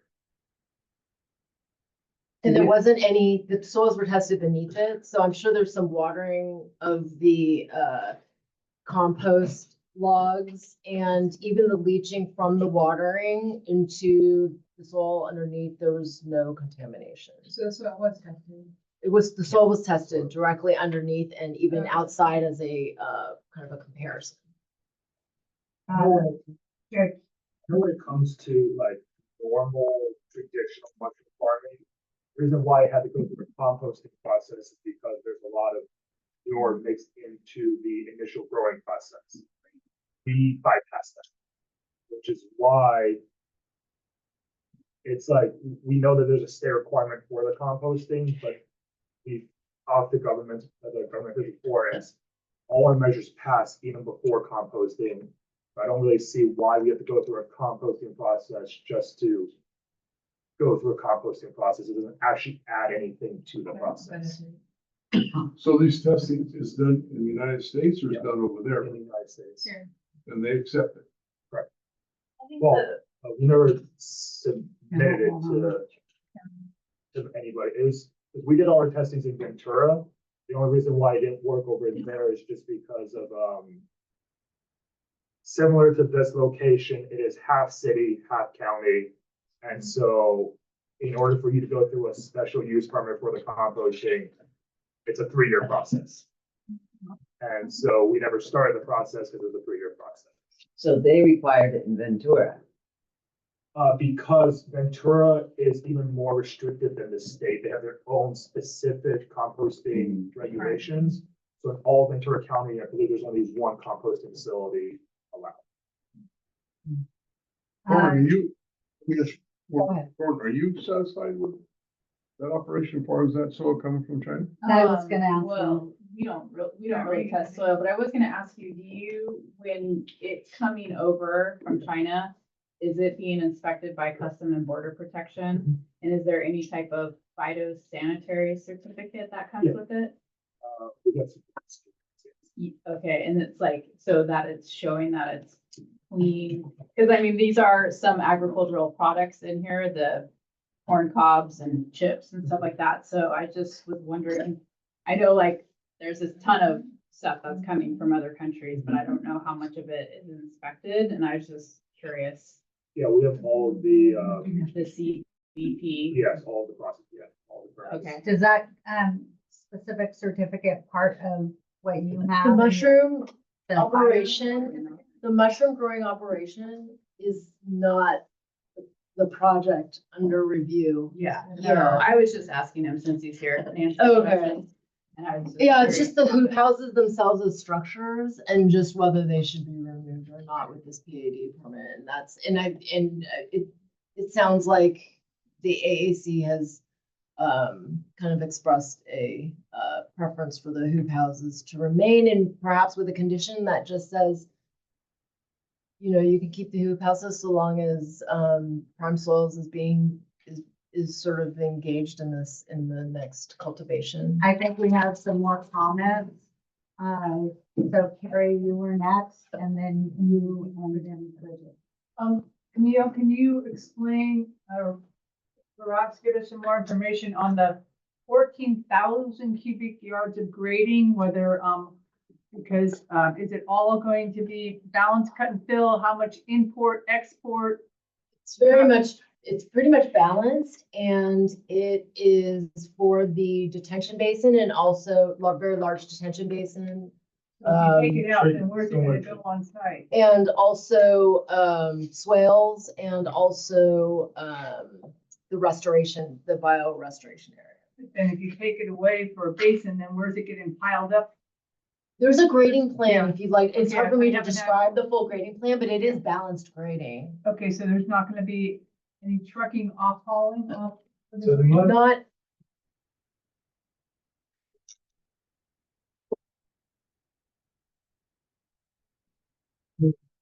that on-site distillation area, we raise the grade in there by about 6 to 8 inches and keep it on site. It would have to be really important of how it was incorporated, so it didn't cause other problems with drainage and other things, but yeah, it was just, it is a substantial amount of grading work, and, it was hard on the computer to look at the plan, because it kind of with the, size in it, but yeah, no, I will take another look at it, but, yeah, we'll have to, and then see about the off hauling, option, just because that adds a lot of traffic to 92 and other things, in that situation. And, it is another expense, but I mean, overall, then there's, big considerations about drainage on the site. And they add, That's what it's being, that's what it's for. Okay. Right, so Excavator's Bridget- trail to improve. sorry, Go ahead. so Bridget was Go ahead. next. You're done? Yeah, she's. Okay.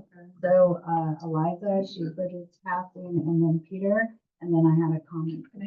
Yeah, Thank it you. was sort of going back to the composting, I know that it's not exactly the project that is being discussed, but I think it's all related. So I think my understanding is that when your substrate is sort of like stockpiling, hauling it off to the landfill, that's a cost, that's not necessarily like a benefit. So stockpiling it on site is one option. And like, obviously the concerns of what's coming in are very valid. And I think your piece of, even though before it goes into composting, it doesn't have these like harmful, what you called out, pathogens and whatnot. Obviously stockpiling a substrate that has these sort of like other nutrients, even if they're the good kind in small doses, like when they're aggregated in such a way, it can be really harmful to the local, native soils, plants, whatever. So that's like obviously the impetus for composting and really just balancing all of that material out, so that if you were to incorporate it back into the land, or incorporating a balanced, soil type mixture. And I think we've spoken about potentially compost facilities, regional ones being interested in that material. So just wanted to kind of like check in. I think there would still be costs around that, but I think the concerns of stockpiling that obviously by the creek are very valid. And I know that's not what you're doing anymore, but I think just like, as you're kind of thinking about next steps, I do think that's one really good potential option. Yeah. You said that the product comes from China, so we the laws. You sterilize it. What do you use to sterilize? No, they're sterilized in China. In China. Oh, Yeah, yeah. it's a steam sterilization process. I thought so. I thought it was done in Ventura, but it's. In China, yes. I had a comment, and then Cole next. Okay, so on page 4, regarding the bioretention facility, it says that,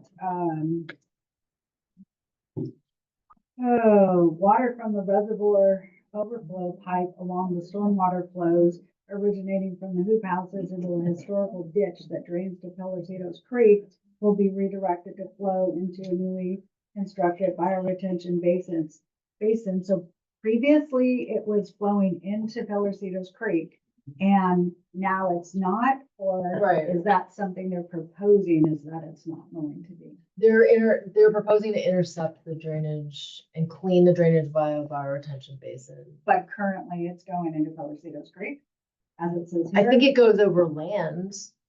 Jim would know better, but any surface runoff, heads to the creek over land, right? Yeah. It says into a historic ditch. Yeah. Okay, and does that have this, does that have the nitrogen or the added, nitrogen soil in it? There or not? Not really, because there's no water really coming out of those hoop houses. The water that's going that way is the water that comes off the top of the hoop houses. It's just raining, like, there's some ditches around it. It's just storm water. It's just. Okay, so it's not going to. But there's current code that impervious area needs to be treated, so that area will be going to the fire retention. So that's the reason for the change. Correct.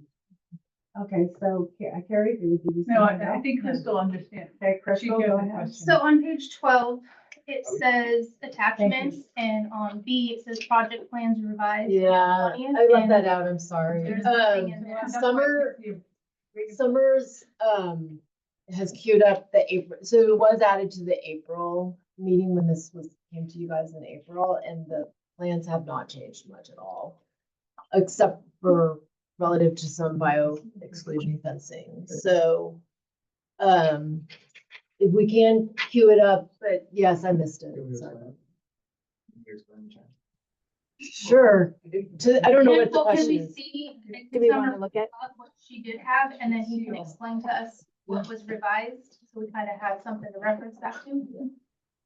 If you wouldn't mind.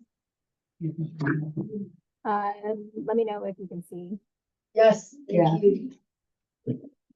Thank you, Craig. Oh, yeah, do you want to go to Yeah. C 2.1? C 2.1 somewhere. That was the sheet that changed.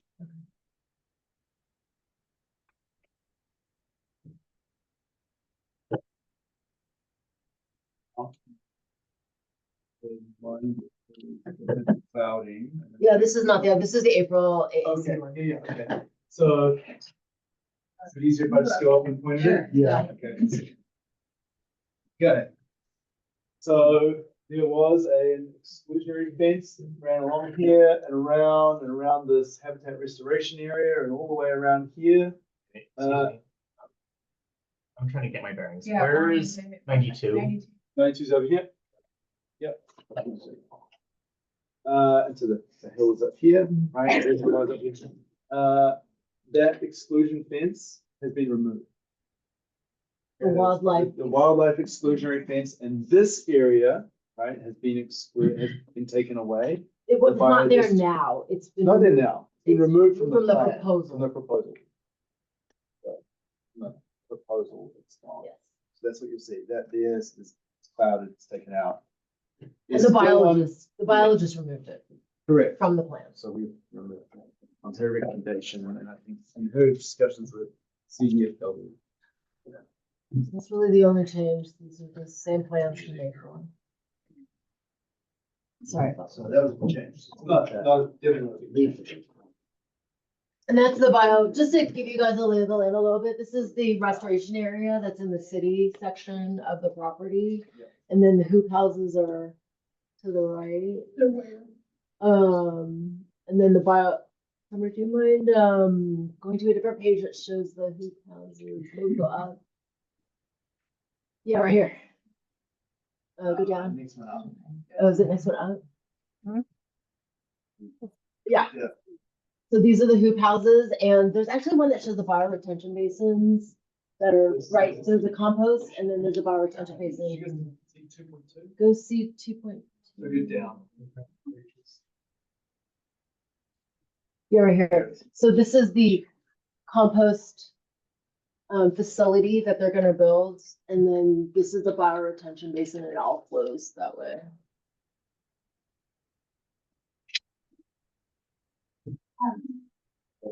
Cole, I have a quick question really fast is, I think one of the elephants in the room is that a lot of actions were done, things were done without plans and this and that. And I understand things happen, but this is quite a lot, with this project. So were there fines put into place or mitigation or anything for things that were done,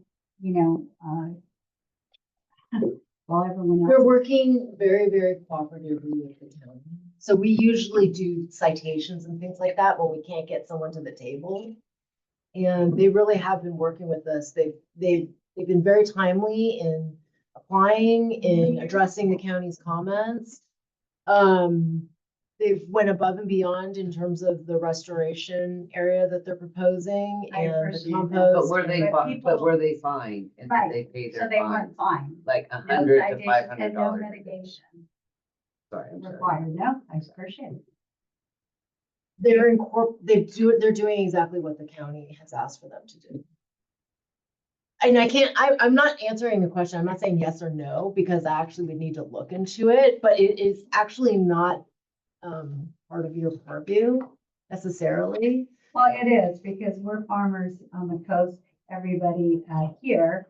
And I think when you try to be as law-abiding citizen and do things the right way, we all make mistakes here and there, but you try to do things the right way. And then when you see that things were done like this, we try really hard now to keep that out of our voting. It does matter. It matters a lot. It is part of our process. Okay, Cole, go ahead. I think a similar point regarding that. I think regarding specifically, I guess that is somewhat outside the purview of what we're voting on tonight. But I do think that there's a precedent that's being set to a certain degree in terms of how we would vote, in the sense that there were a lot of violations that were made that were beyond, I think, the scope of just accidentally forgot to permit one thing. This is kind of a pretty wide range of violations. And the thing that I would be concerned about is the precedent this sets where things can be done without permits, and then kind of afterwards, even if the scope of how many violations happened, it can just be like, oops, we can just kind of fix this afterwards. So I guess the concern that I would have would be, as a board, kind of what precedence is set for the county. I think on the other part of that conversation also, I know this company also owns the property in Pescadero as well. Is that property also like ensuring that there's no violations on site at that property additionally as well? And has that been kind of discussed as part of it? Is that the one on North? Yeah. Okay. It's because we worked on that. There was a violation, also mushroom composting, also storage next to the creek, and all of that was cleaned up. They brought on board a civil engineer and a biologist as well on that project. Right, Jim? Pescadero. Yeah. To be honest, I was. Oh, okay. So I worked with them on that case, and they did clean it up to our satisfaction. And there was nothing that they built that needed permitting like this one. May I ask also, since you're here, just why were there so many violations that were made? And I'm not sure if this was when you were there or if this before. When you were there, because I know as farmers, I know that sometimes things have to get built and you overlook something with permits. That happens. So this is a pretty expansive list of violations that happen just for this one thing, not to mention other things as well. I'm wondering if there can just be a bit of an explanation of why that's the case and how the company can ensure this doesn't happen again. Yeah, so this was before I joined the company, but I didn't ask my parents about it. The price of the food houses, they initially purchased the property in 2013. They actually did ask the city and the county whether they needed a permit. They were told they didn't got to. But I think that what they didn't understand was that, right, you build a hoop house, you don't need a permit, but if you have anything to do with like concrete or asphalt, you would. And so they just assumed, oh, they didn't need one for the hoop houses, and so they just went with it.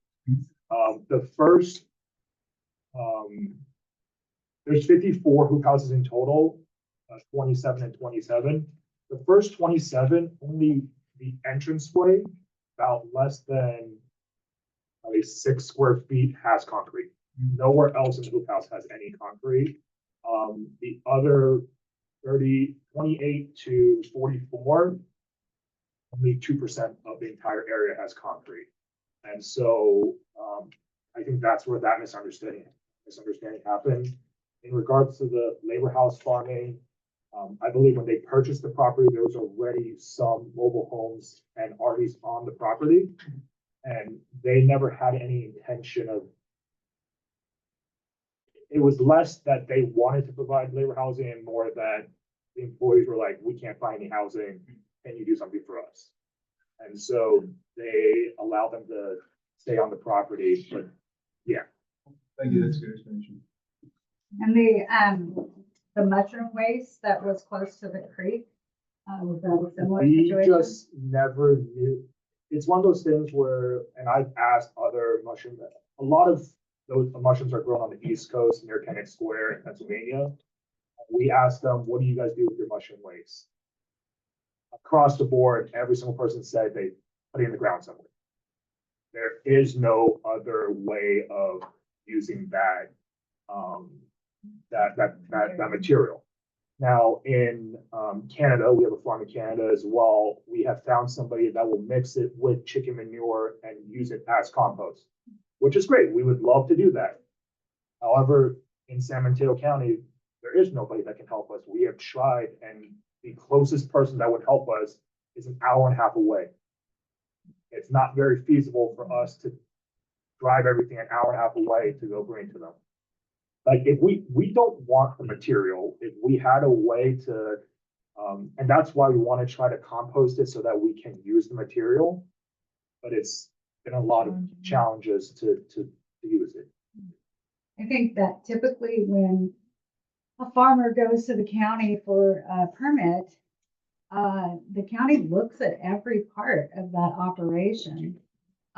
So this is absolutely part of what our job is, to look at that, sadly, in this I mean, situation. we don't look at what you're, necessarily what you're growing, what kind of, you know, pesticides or whatever. We don't go to the nitty gritty of the farming operation. We just kind of look at the, Well, I think we're just addressing what is in the report. So I read from page 4 with the, and other places, what I just mentioned to him is on this letter addressed to Jim on May 18th, 2023 from the county.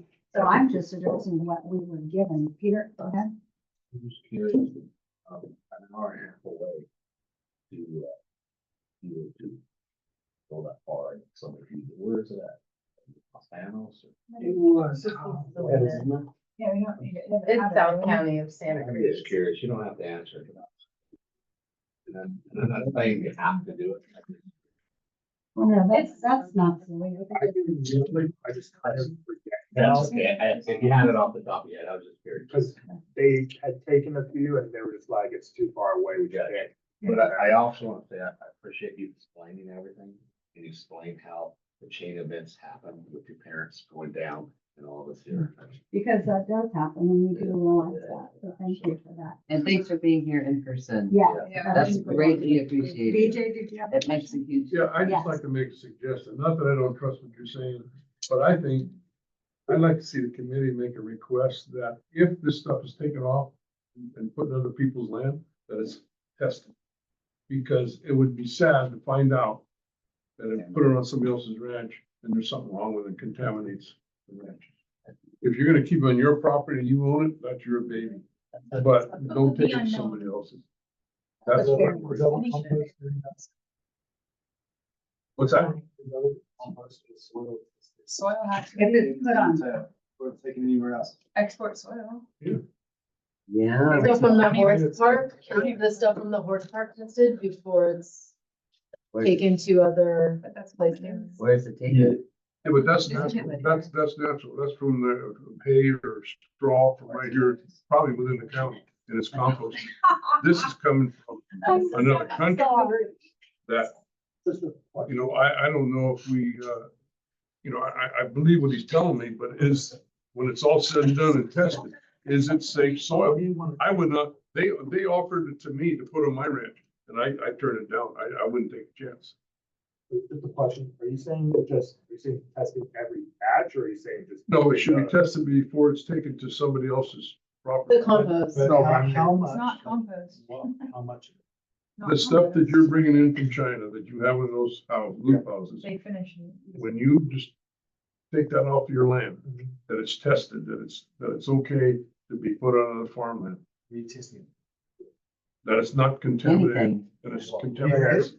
Heavy metals, pathogens. There's so many, like, I found this out because I did the soil tasting, and I asked them, you know, we're gonna do some testing, and they're like, which ones you wanna do? It's like 100 and something tests, like, it's kind of crazy. Well, if we're safe to grow vegetables. Yeah, but even then, what makes it unsafe? You know, if you want to do a test for arsenic, it's quite expensive to do all of the testing there's a lot of them. I think we just, That's you like farming, want though, right? to be specific as to what testing you wanted. Like, I understand, I don't mind doing the testing, but it's like, if you're talking about every single day before we bring soil it or bring it to somebody else. I don't think that's very Where are you feasible. bringing it? No, but Well, just. we're not bringing it bringing anyway, yeah. It's not- it's not hypothetical, right? Like, ideally, we'd be able to share with the Well, farmers. that's a concern. That'd be the easiest. So, Right. so how long would it take you to accumulate the discard of the mushroom bags to fill up, an 18-wheeler dump truck? 1 week, 1 month, 1 year, I don't know. It's an 18-wheeler, so Like, 30 pallet truck. how many, 18-foot. Semi trailer. Transfer truck. 13 yards. I just don't know how exactly how much it's 18. I just. like, Like, if we're talking about, like, if we're talking about cubic do you know? yards. No, but we only have a few minutes, so are we gonna vote or? Like, I know What are we cubic- gonna do here? You can make it. cubic yards. I make a motion to vote. Okay, so do we have a second? No, We wait, need a- that- you need a Okay, motion. that's not a real motion. Yeah, make a motion. Okay, so do you want to make a regular motion? Yes or no? Yes or no? This No, no, no. Is it's your not motion saying yet? yes. Oh, Or is your No, are you motion gonna yet? make the motion with any provisions that they need to come up with? James, do you have one? Right, with parameters, are you gonna make regular motion or motion decline or motion? No, he to just wants table? us to vote. So those things. So, yeah. So But we never had time limits before. No. They never ended at 8. It ended when we were finished with this. And I know, and we have two issues. One is the testing and one is still is the hoop houses that, need to be removed or not. That we didn't resolve. Yeah, I mean, I don't think the hoop houses need to be. yeah, I'll make a motion for the hoop houses to not be needed to be removed. I believe that the prime land is only enhanced by the hoop houses. I second. Yeah, is that it? And this is just on the whose houses we're voting on right now. Yeah. Okay. That would be Yeah. for- But the action is for other items, not just the hoop houses, correct? Yeah. Recommendation The on subject application, that's pretty. the planning Right. permit, I'm sorry, Right. land agricultural district permit, coastal zone permit agreement. Can we make a Okay, motion to so keep the hoop houses we- as long as they're on? Okay, well, we have a motion on the table first, so I guess we have to vote on that first, correct? And then we go, so, You vote on the motion of the hoop houses first, and then we can go on the action second. No, it's the action request is that the Ag Advisory Committee provide a recommendation to the Planning Commission on the subject application. Well, that's just a ridiculous thing. It's the whole thing, and the condition that staff recommended was to remove the hoop houses, but you can make a kind of stipulation that that condition not be added. Mills, the question's on page 3. Will the development specifically work proposed within the unincorporated county area have any negative effect on surrounding agricultural uses? If so, any conditions would be recommended to minimize any such. That's- Section 1. that's typical we have, and that's the reason that we brought up the other things. Because it's just on surrounding ag in the area. Well, Okay, so, he made a recommendation, there's a recommendation on the Call the table. question. Okay. I seconded it. okay, so let's vote on that, but that does not encompass the Right. whole thing. Right. It's Right. just that part of it. So for the record, can you restate your motion, James? I'm sorry. My motion is to recommend to remove the conditions to remove the hoop houses from prime agricultural land as they only enhance their quality. Okay, I second. okay, Marilyn Motion. seconds it. This is only for that part of it. Okay, those in favor say yay. Aye. Those opposed say nay. I'm sorry. Okay, the ayes have passed for that part of it. So the other part of it, what would you all like to do? Would you like to continue discussing it? I want you all to make that decision. I don't want to make that for you. I would like to continue discussing. Continue. Okay, so let's go ahead and continue as Well, long as it's will allowed. anybody else have, you know? It's two of us. All right. Okay, so, yeah, I'm sorry. Anybody else have input on that? Thank you. Yeah, Yes. according to ChatGPT, cadmium, lead, and arsenic is typical in Chinese substrates. So perhaps those could be the focus of the testing. So, Yeah. I have the test results and we think that's all three of them. I can find that.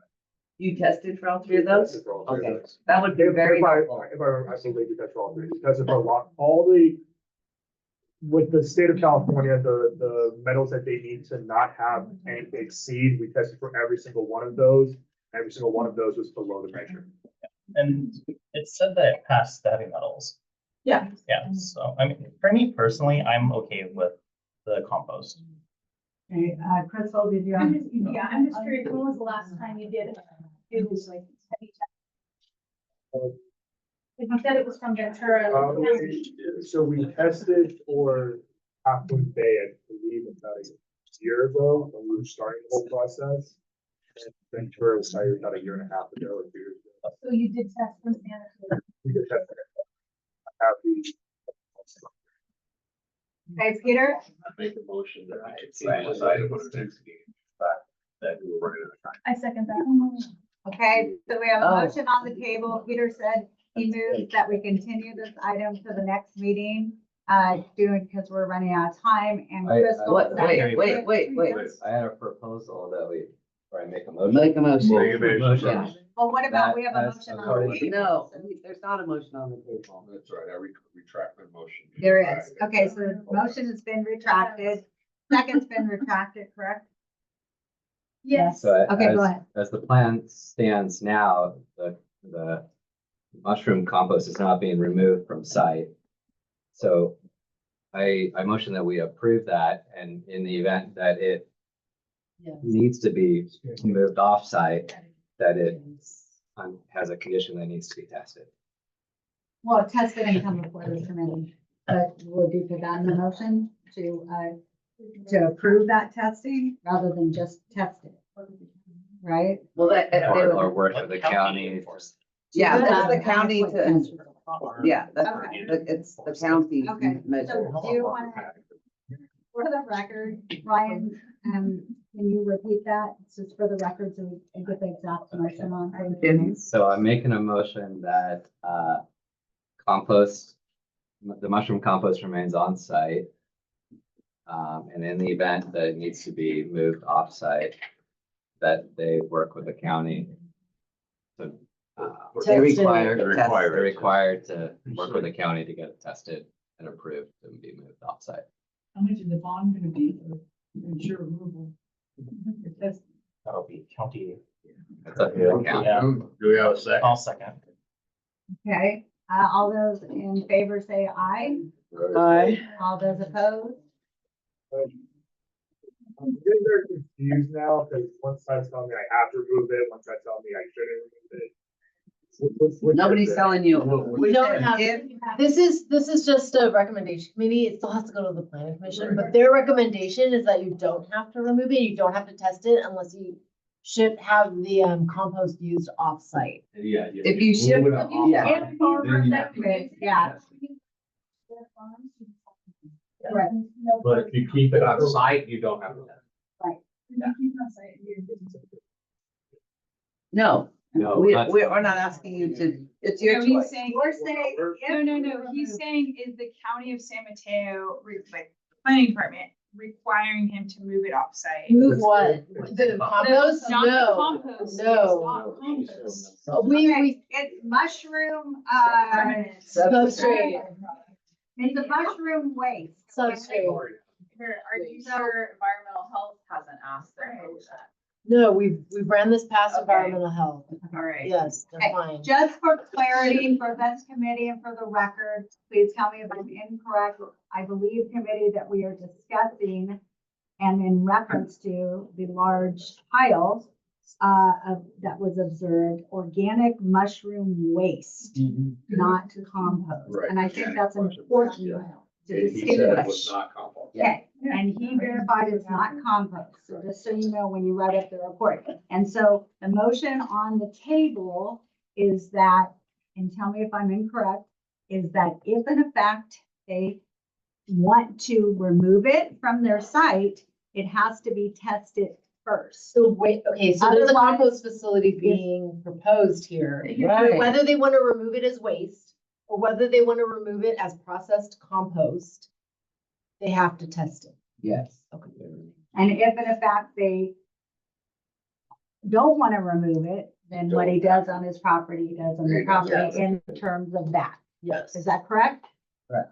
Okay. So I don't have. No. When you do remove it. But I can talk to you after the meeting. I can talk to you after the meeting if you still have questions. Yeah. Okay, just. Okay. Finish up. Silly question. So here, decides to not remove it and we're just stockpiling and stockpiling. How much? is He's he- not stockpiling, he's putting it in the compost facility and he's gonna fold it back into the land, so he's not. But you're gonna end up with. You're gonna end up with like, stockpiling. if he Hi. doesn't know Come back. this. So at what point, how high does he go? He can't, he's not allowed to stockpile. He has to fold, isn't the intention, Jim, to fold the compost back into the land?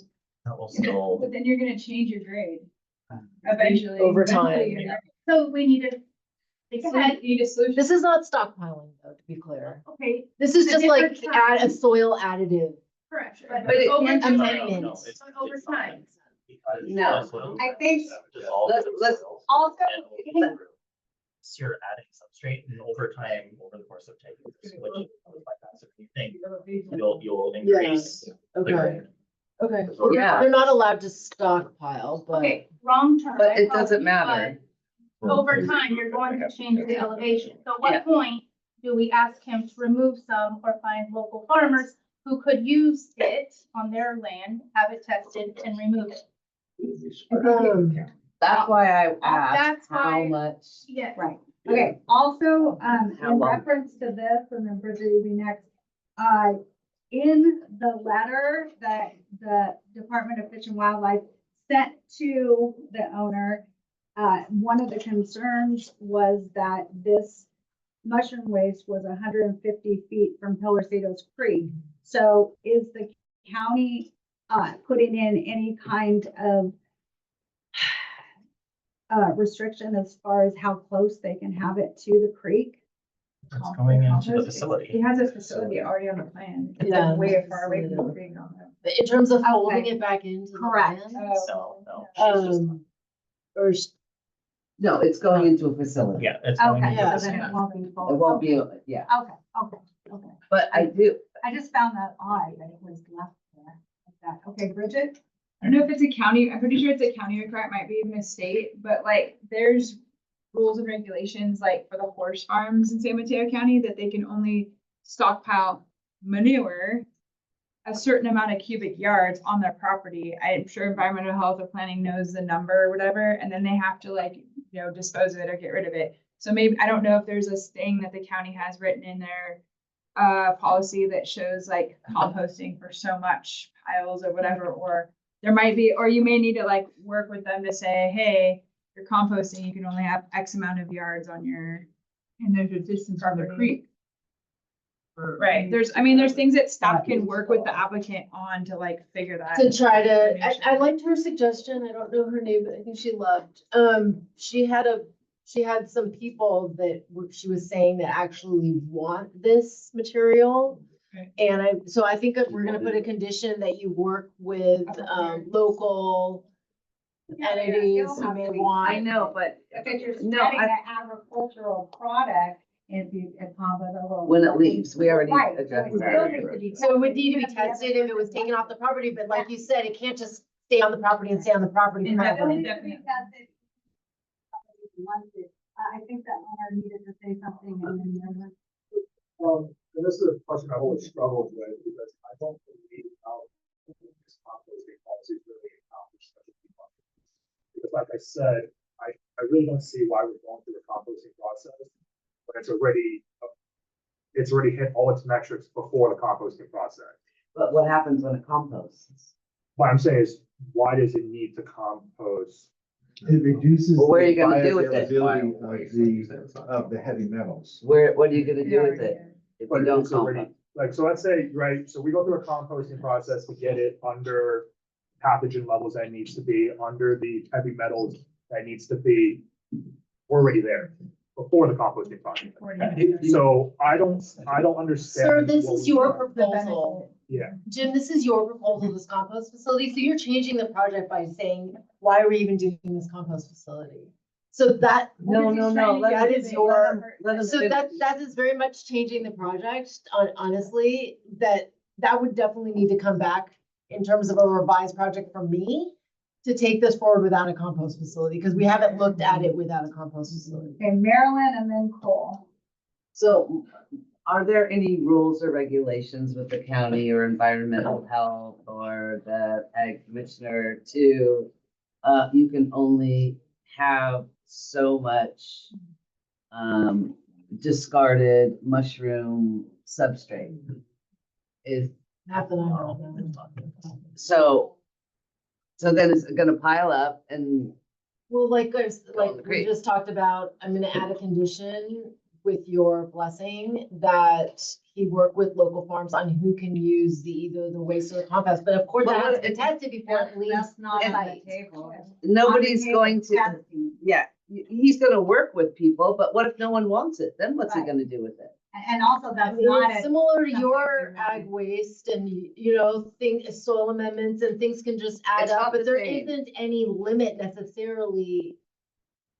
What I'm saying is we're kind of creating a new law here that doesn't currently exist.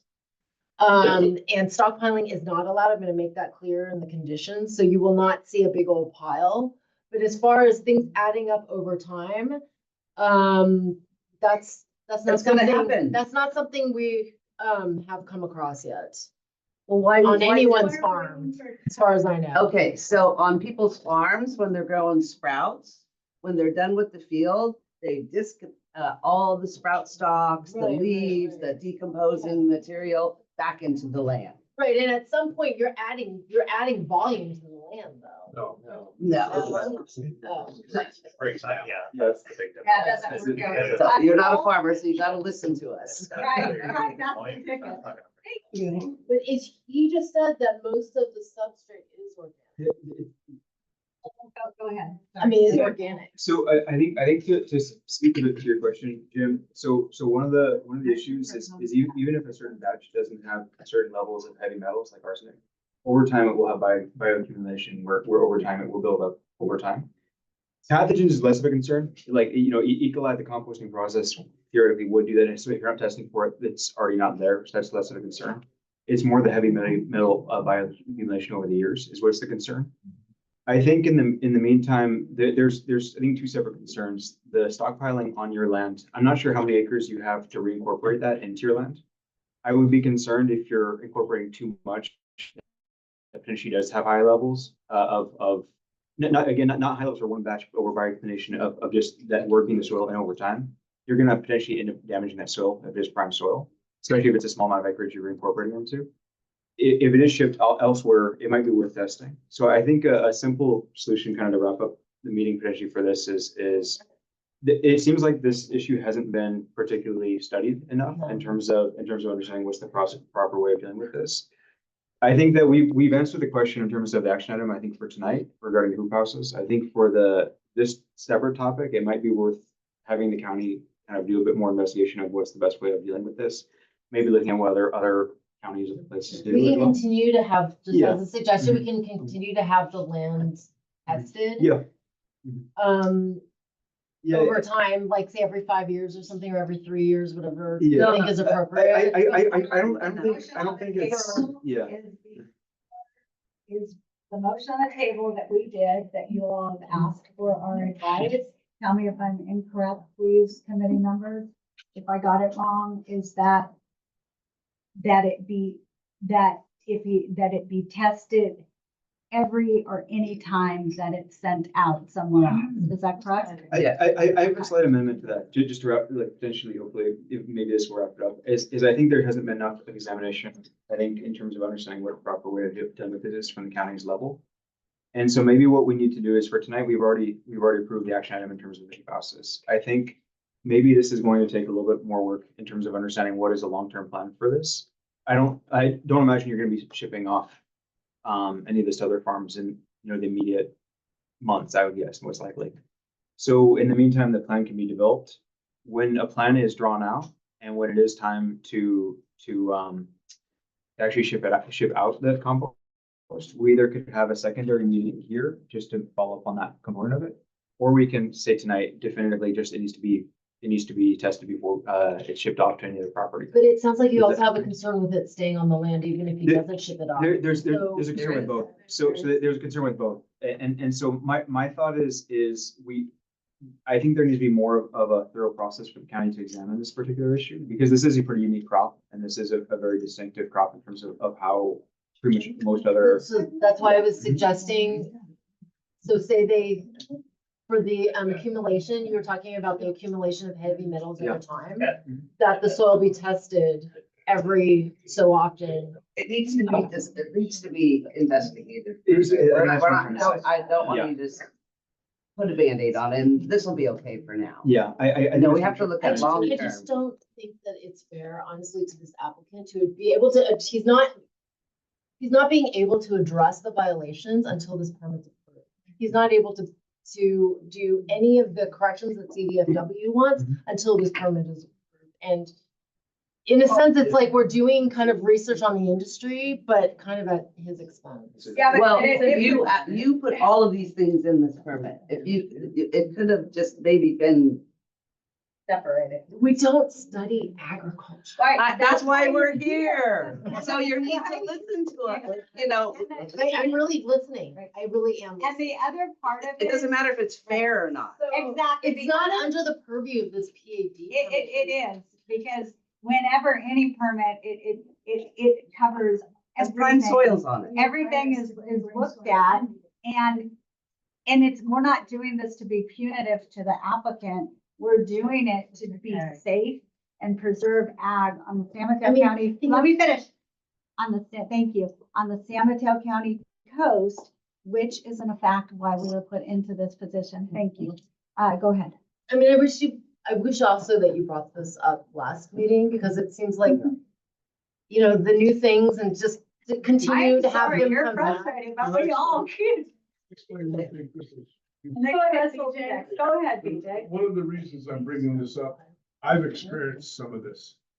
Probably 30 years ago, the county encouraged us to bring sewage to the coastside and dump it on our land, and I refused to do it.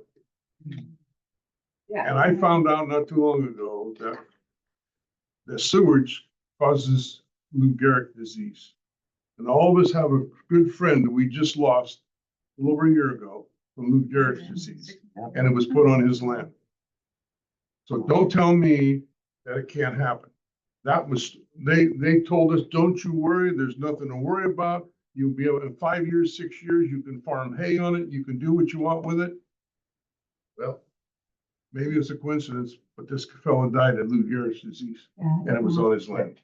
Absolutely. So I don't trust anything anybody says unless it's tested and shown that it's there, because it's not, I would never put it in my land. Crystal, sorry. and then Ryan, I think we need you We for already a voted. forum, but if you're okay with that, Crystal, go ahead, and then mine. And then you can say that, yeah. I was gonna propose that because it is such a unique crop, and Camille, you are not educated with the ag, as these guys are, I'm not either, I'm here to learn as well. May I propose that we take a field trip? He needs to learn about the compost. Maybe these farmers who have experience could have some ideas, suggestions, and maybe we can get a better vision of what is on the farm and we can help him, he can help us. Kind of thing. I also feel that that's a good suggestion, and it won't answer the question that Cole presented about the long-term accumulation of folding these back into the land, and also what someone else raised about Correct. overall the topography changing over time. But everybody in this room knows another farmer or rancher in town who has property. And so it's called word of mouth. If somebody knows of somebody who needs something, they would feel comfortable and confident to steer him to him. I think that can happen regardless. No. I would not advise anybody that I know to go to somebody with possibly dirty soils. I couldn't do it. If they leave, we already have it on the Right. agenda. on I the mean, it's motion. But it'll, already gonna be tested. Okay, well, Ryan, Camille, the the next- problem is that this set the precedent for all his other sites. And he has more than one, so he doesn't just have 92, he also has Pescadero. And so and they're both right next to a creek. And it just needs to make sure that this Yeah. substrate is appropriate I and not agree. creating a hazard, which I feel like it already has. Like when it, floods, and there's also gnat issues that are occurring and stuff. And so I just think that we need to look and see what's happening before. I 'cause think it sets a we've already, precedent. thank you, we've already tested the soil. And I think what we're concerned about, what we don't know about is the long-term effects. We've already tested the soil and the soil is clean. Okay? But as far as the long-term effects, we still have time. And I think what we could do as the county and the AAC is to bring back, just sort of as a broad topic, what to do with mushroom substrates, into the long term over several mushroom farms that may even exceed what is under ownership. To do what he's doing. And From you're the part of county. that permit requires him to do anything with his waste. I'm trying to permit- separate it, Craig, from I this project understand that. and for us to look at it Yeah. from more of a industry perspective Agreed. versus this specific permit where the impacts that you brought up are not gonna occur for at least a little while. Right. If that's fair. So Ryan, you were next. Well, I need to leave, so. Okay. I know, Yeah, me as well. So then, we want to do a motion to table this for the next meeting, and I know that frustrates you, but I'm sorry, we have to be safe and careful and do things right. So, would you let, somebody like to move to table this to the next meeting, because I think. Can we have two votes? Can we just have two votes? One, that let the permit move forward and let's address this, because this is more than just this farm. This is other farms. I know, but we mushroom can't. farms. Right, so Okay, we then can't let's- just approve let's vote something on we it don't then. know. No, this is for long. If you term. want to vote on it now, we'll vote on it, but I think it's kind of erroneous. So, all right, so, do I have a motion on the table? So you have Ryan's. Put off. Okay, go Oh, ahead. that's just what. You have a motion to Okay. table it? Table the discussion. Okay, Yes. Ryan moves Vote to on table the anything. discussion until the next meeting. Do I'll we have a second the motion. Okay, Marilyn seconds. If you're concerned about your applicant, that's probably better, because I know that most people were gonna vote no if you wanted to do the no thing, so to vote now, at least we're trying to help him and help the community. You have Okay. a motion. Ryan made a So all motion. those, and Marilyn seconded, all those in favor say I. aye. God, why did I forget that? All those opposed say nay. Okay, so we have nay for James. With his nay, Summer, am I supposed to get any information or just, that's it? That's it? Okay, all right, thank you. Okay, thank you so much, and thank you very much. And the meeting is adjourned. Ryan. Well, thank you. That one went first.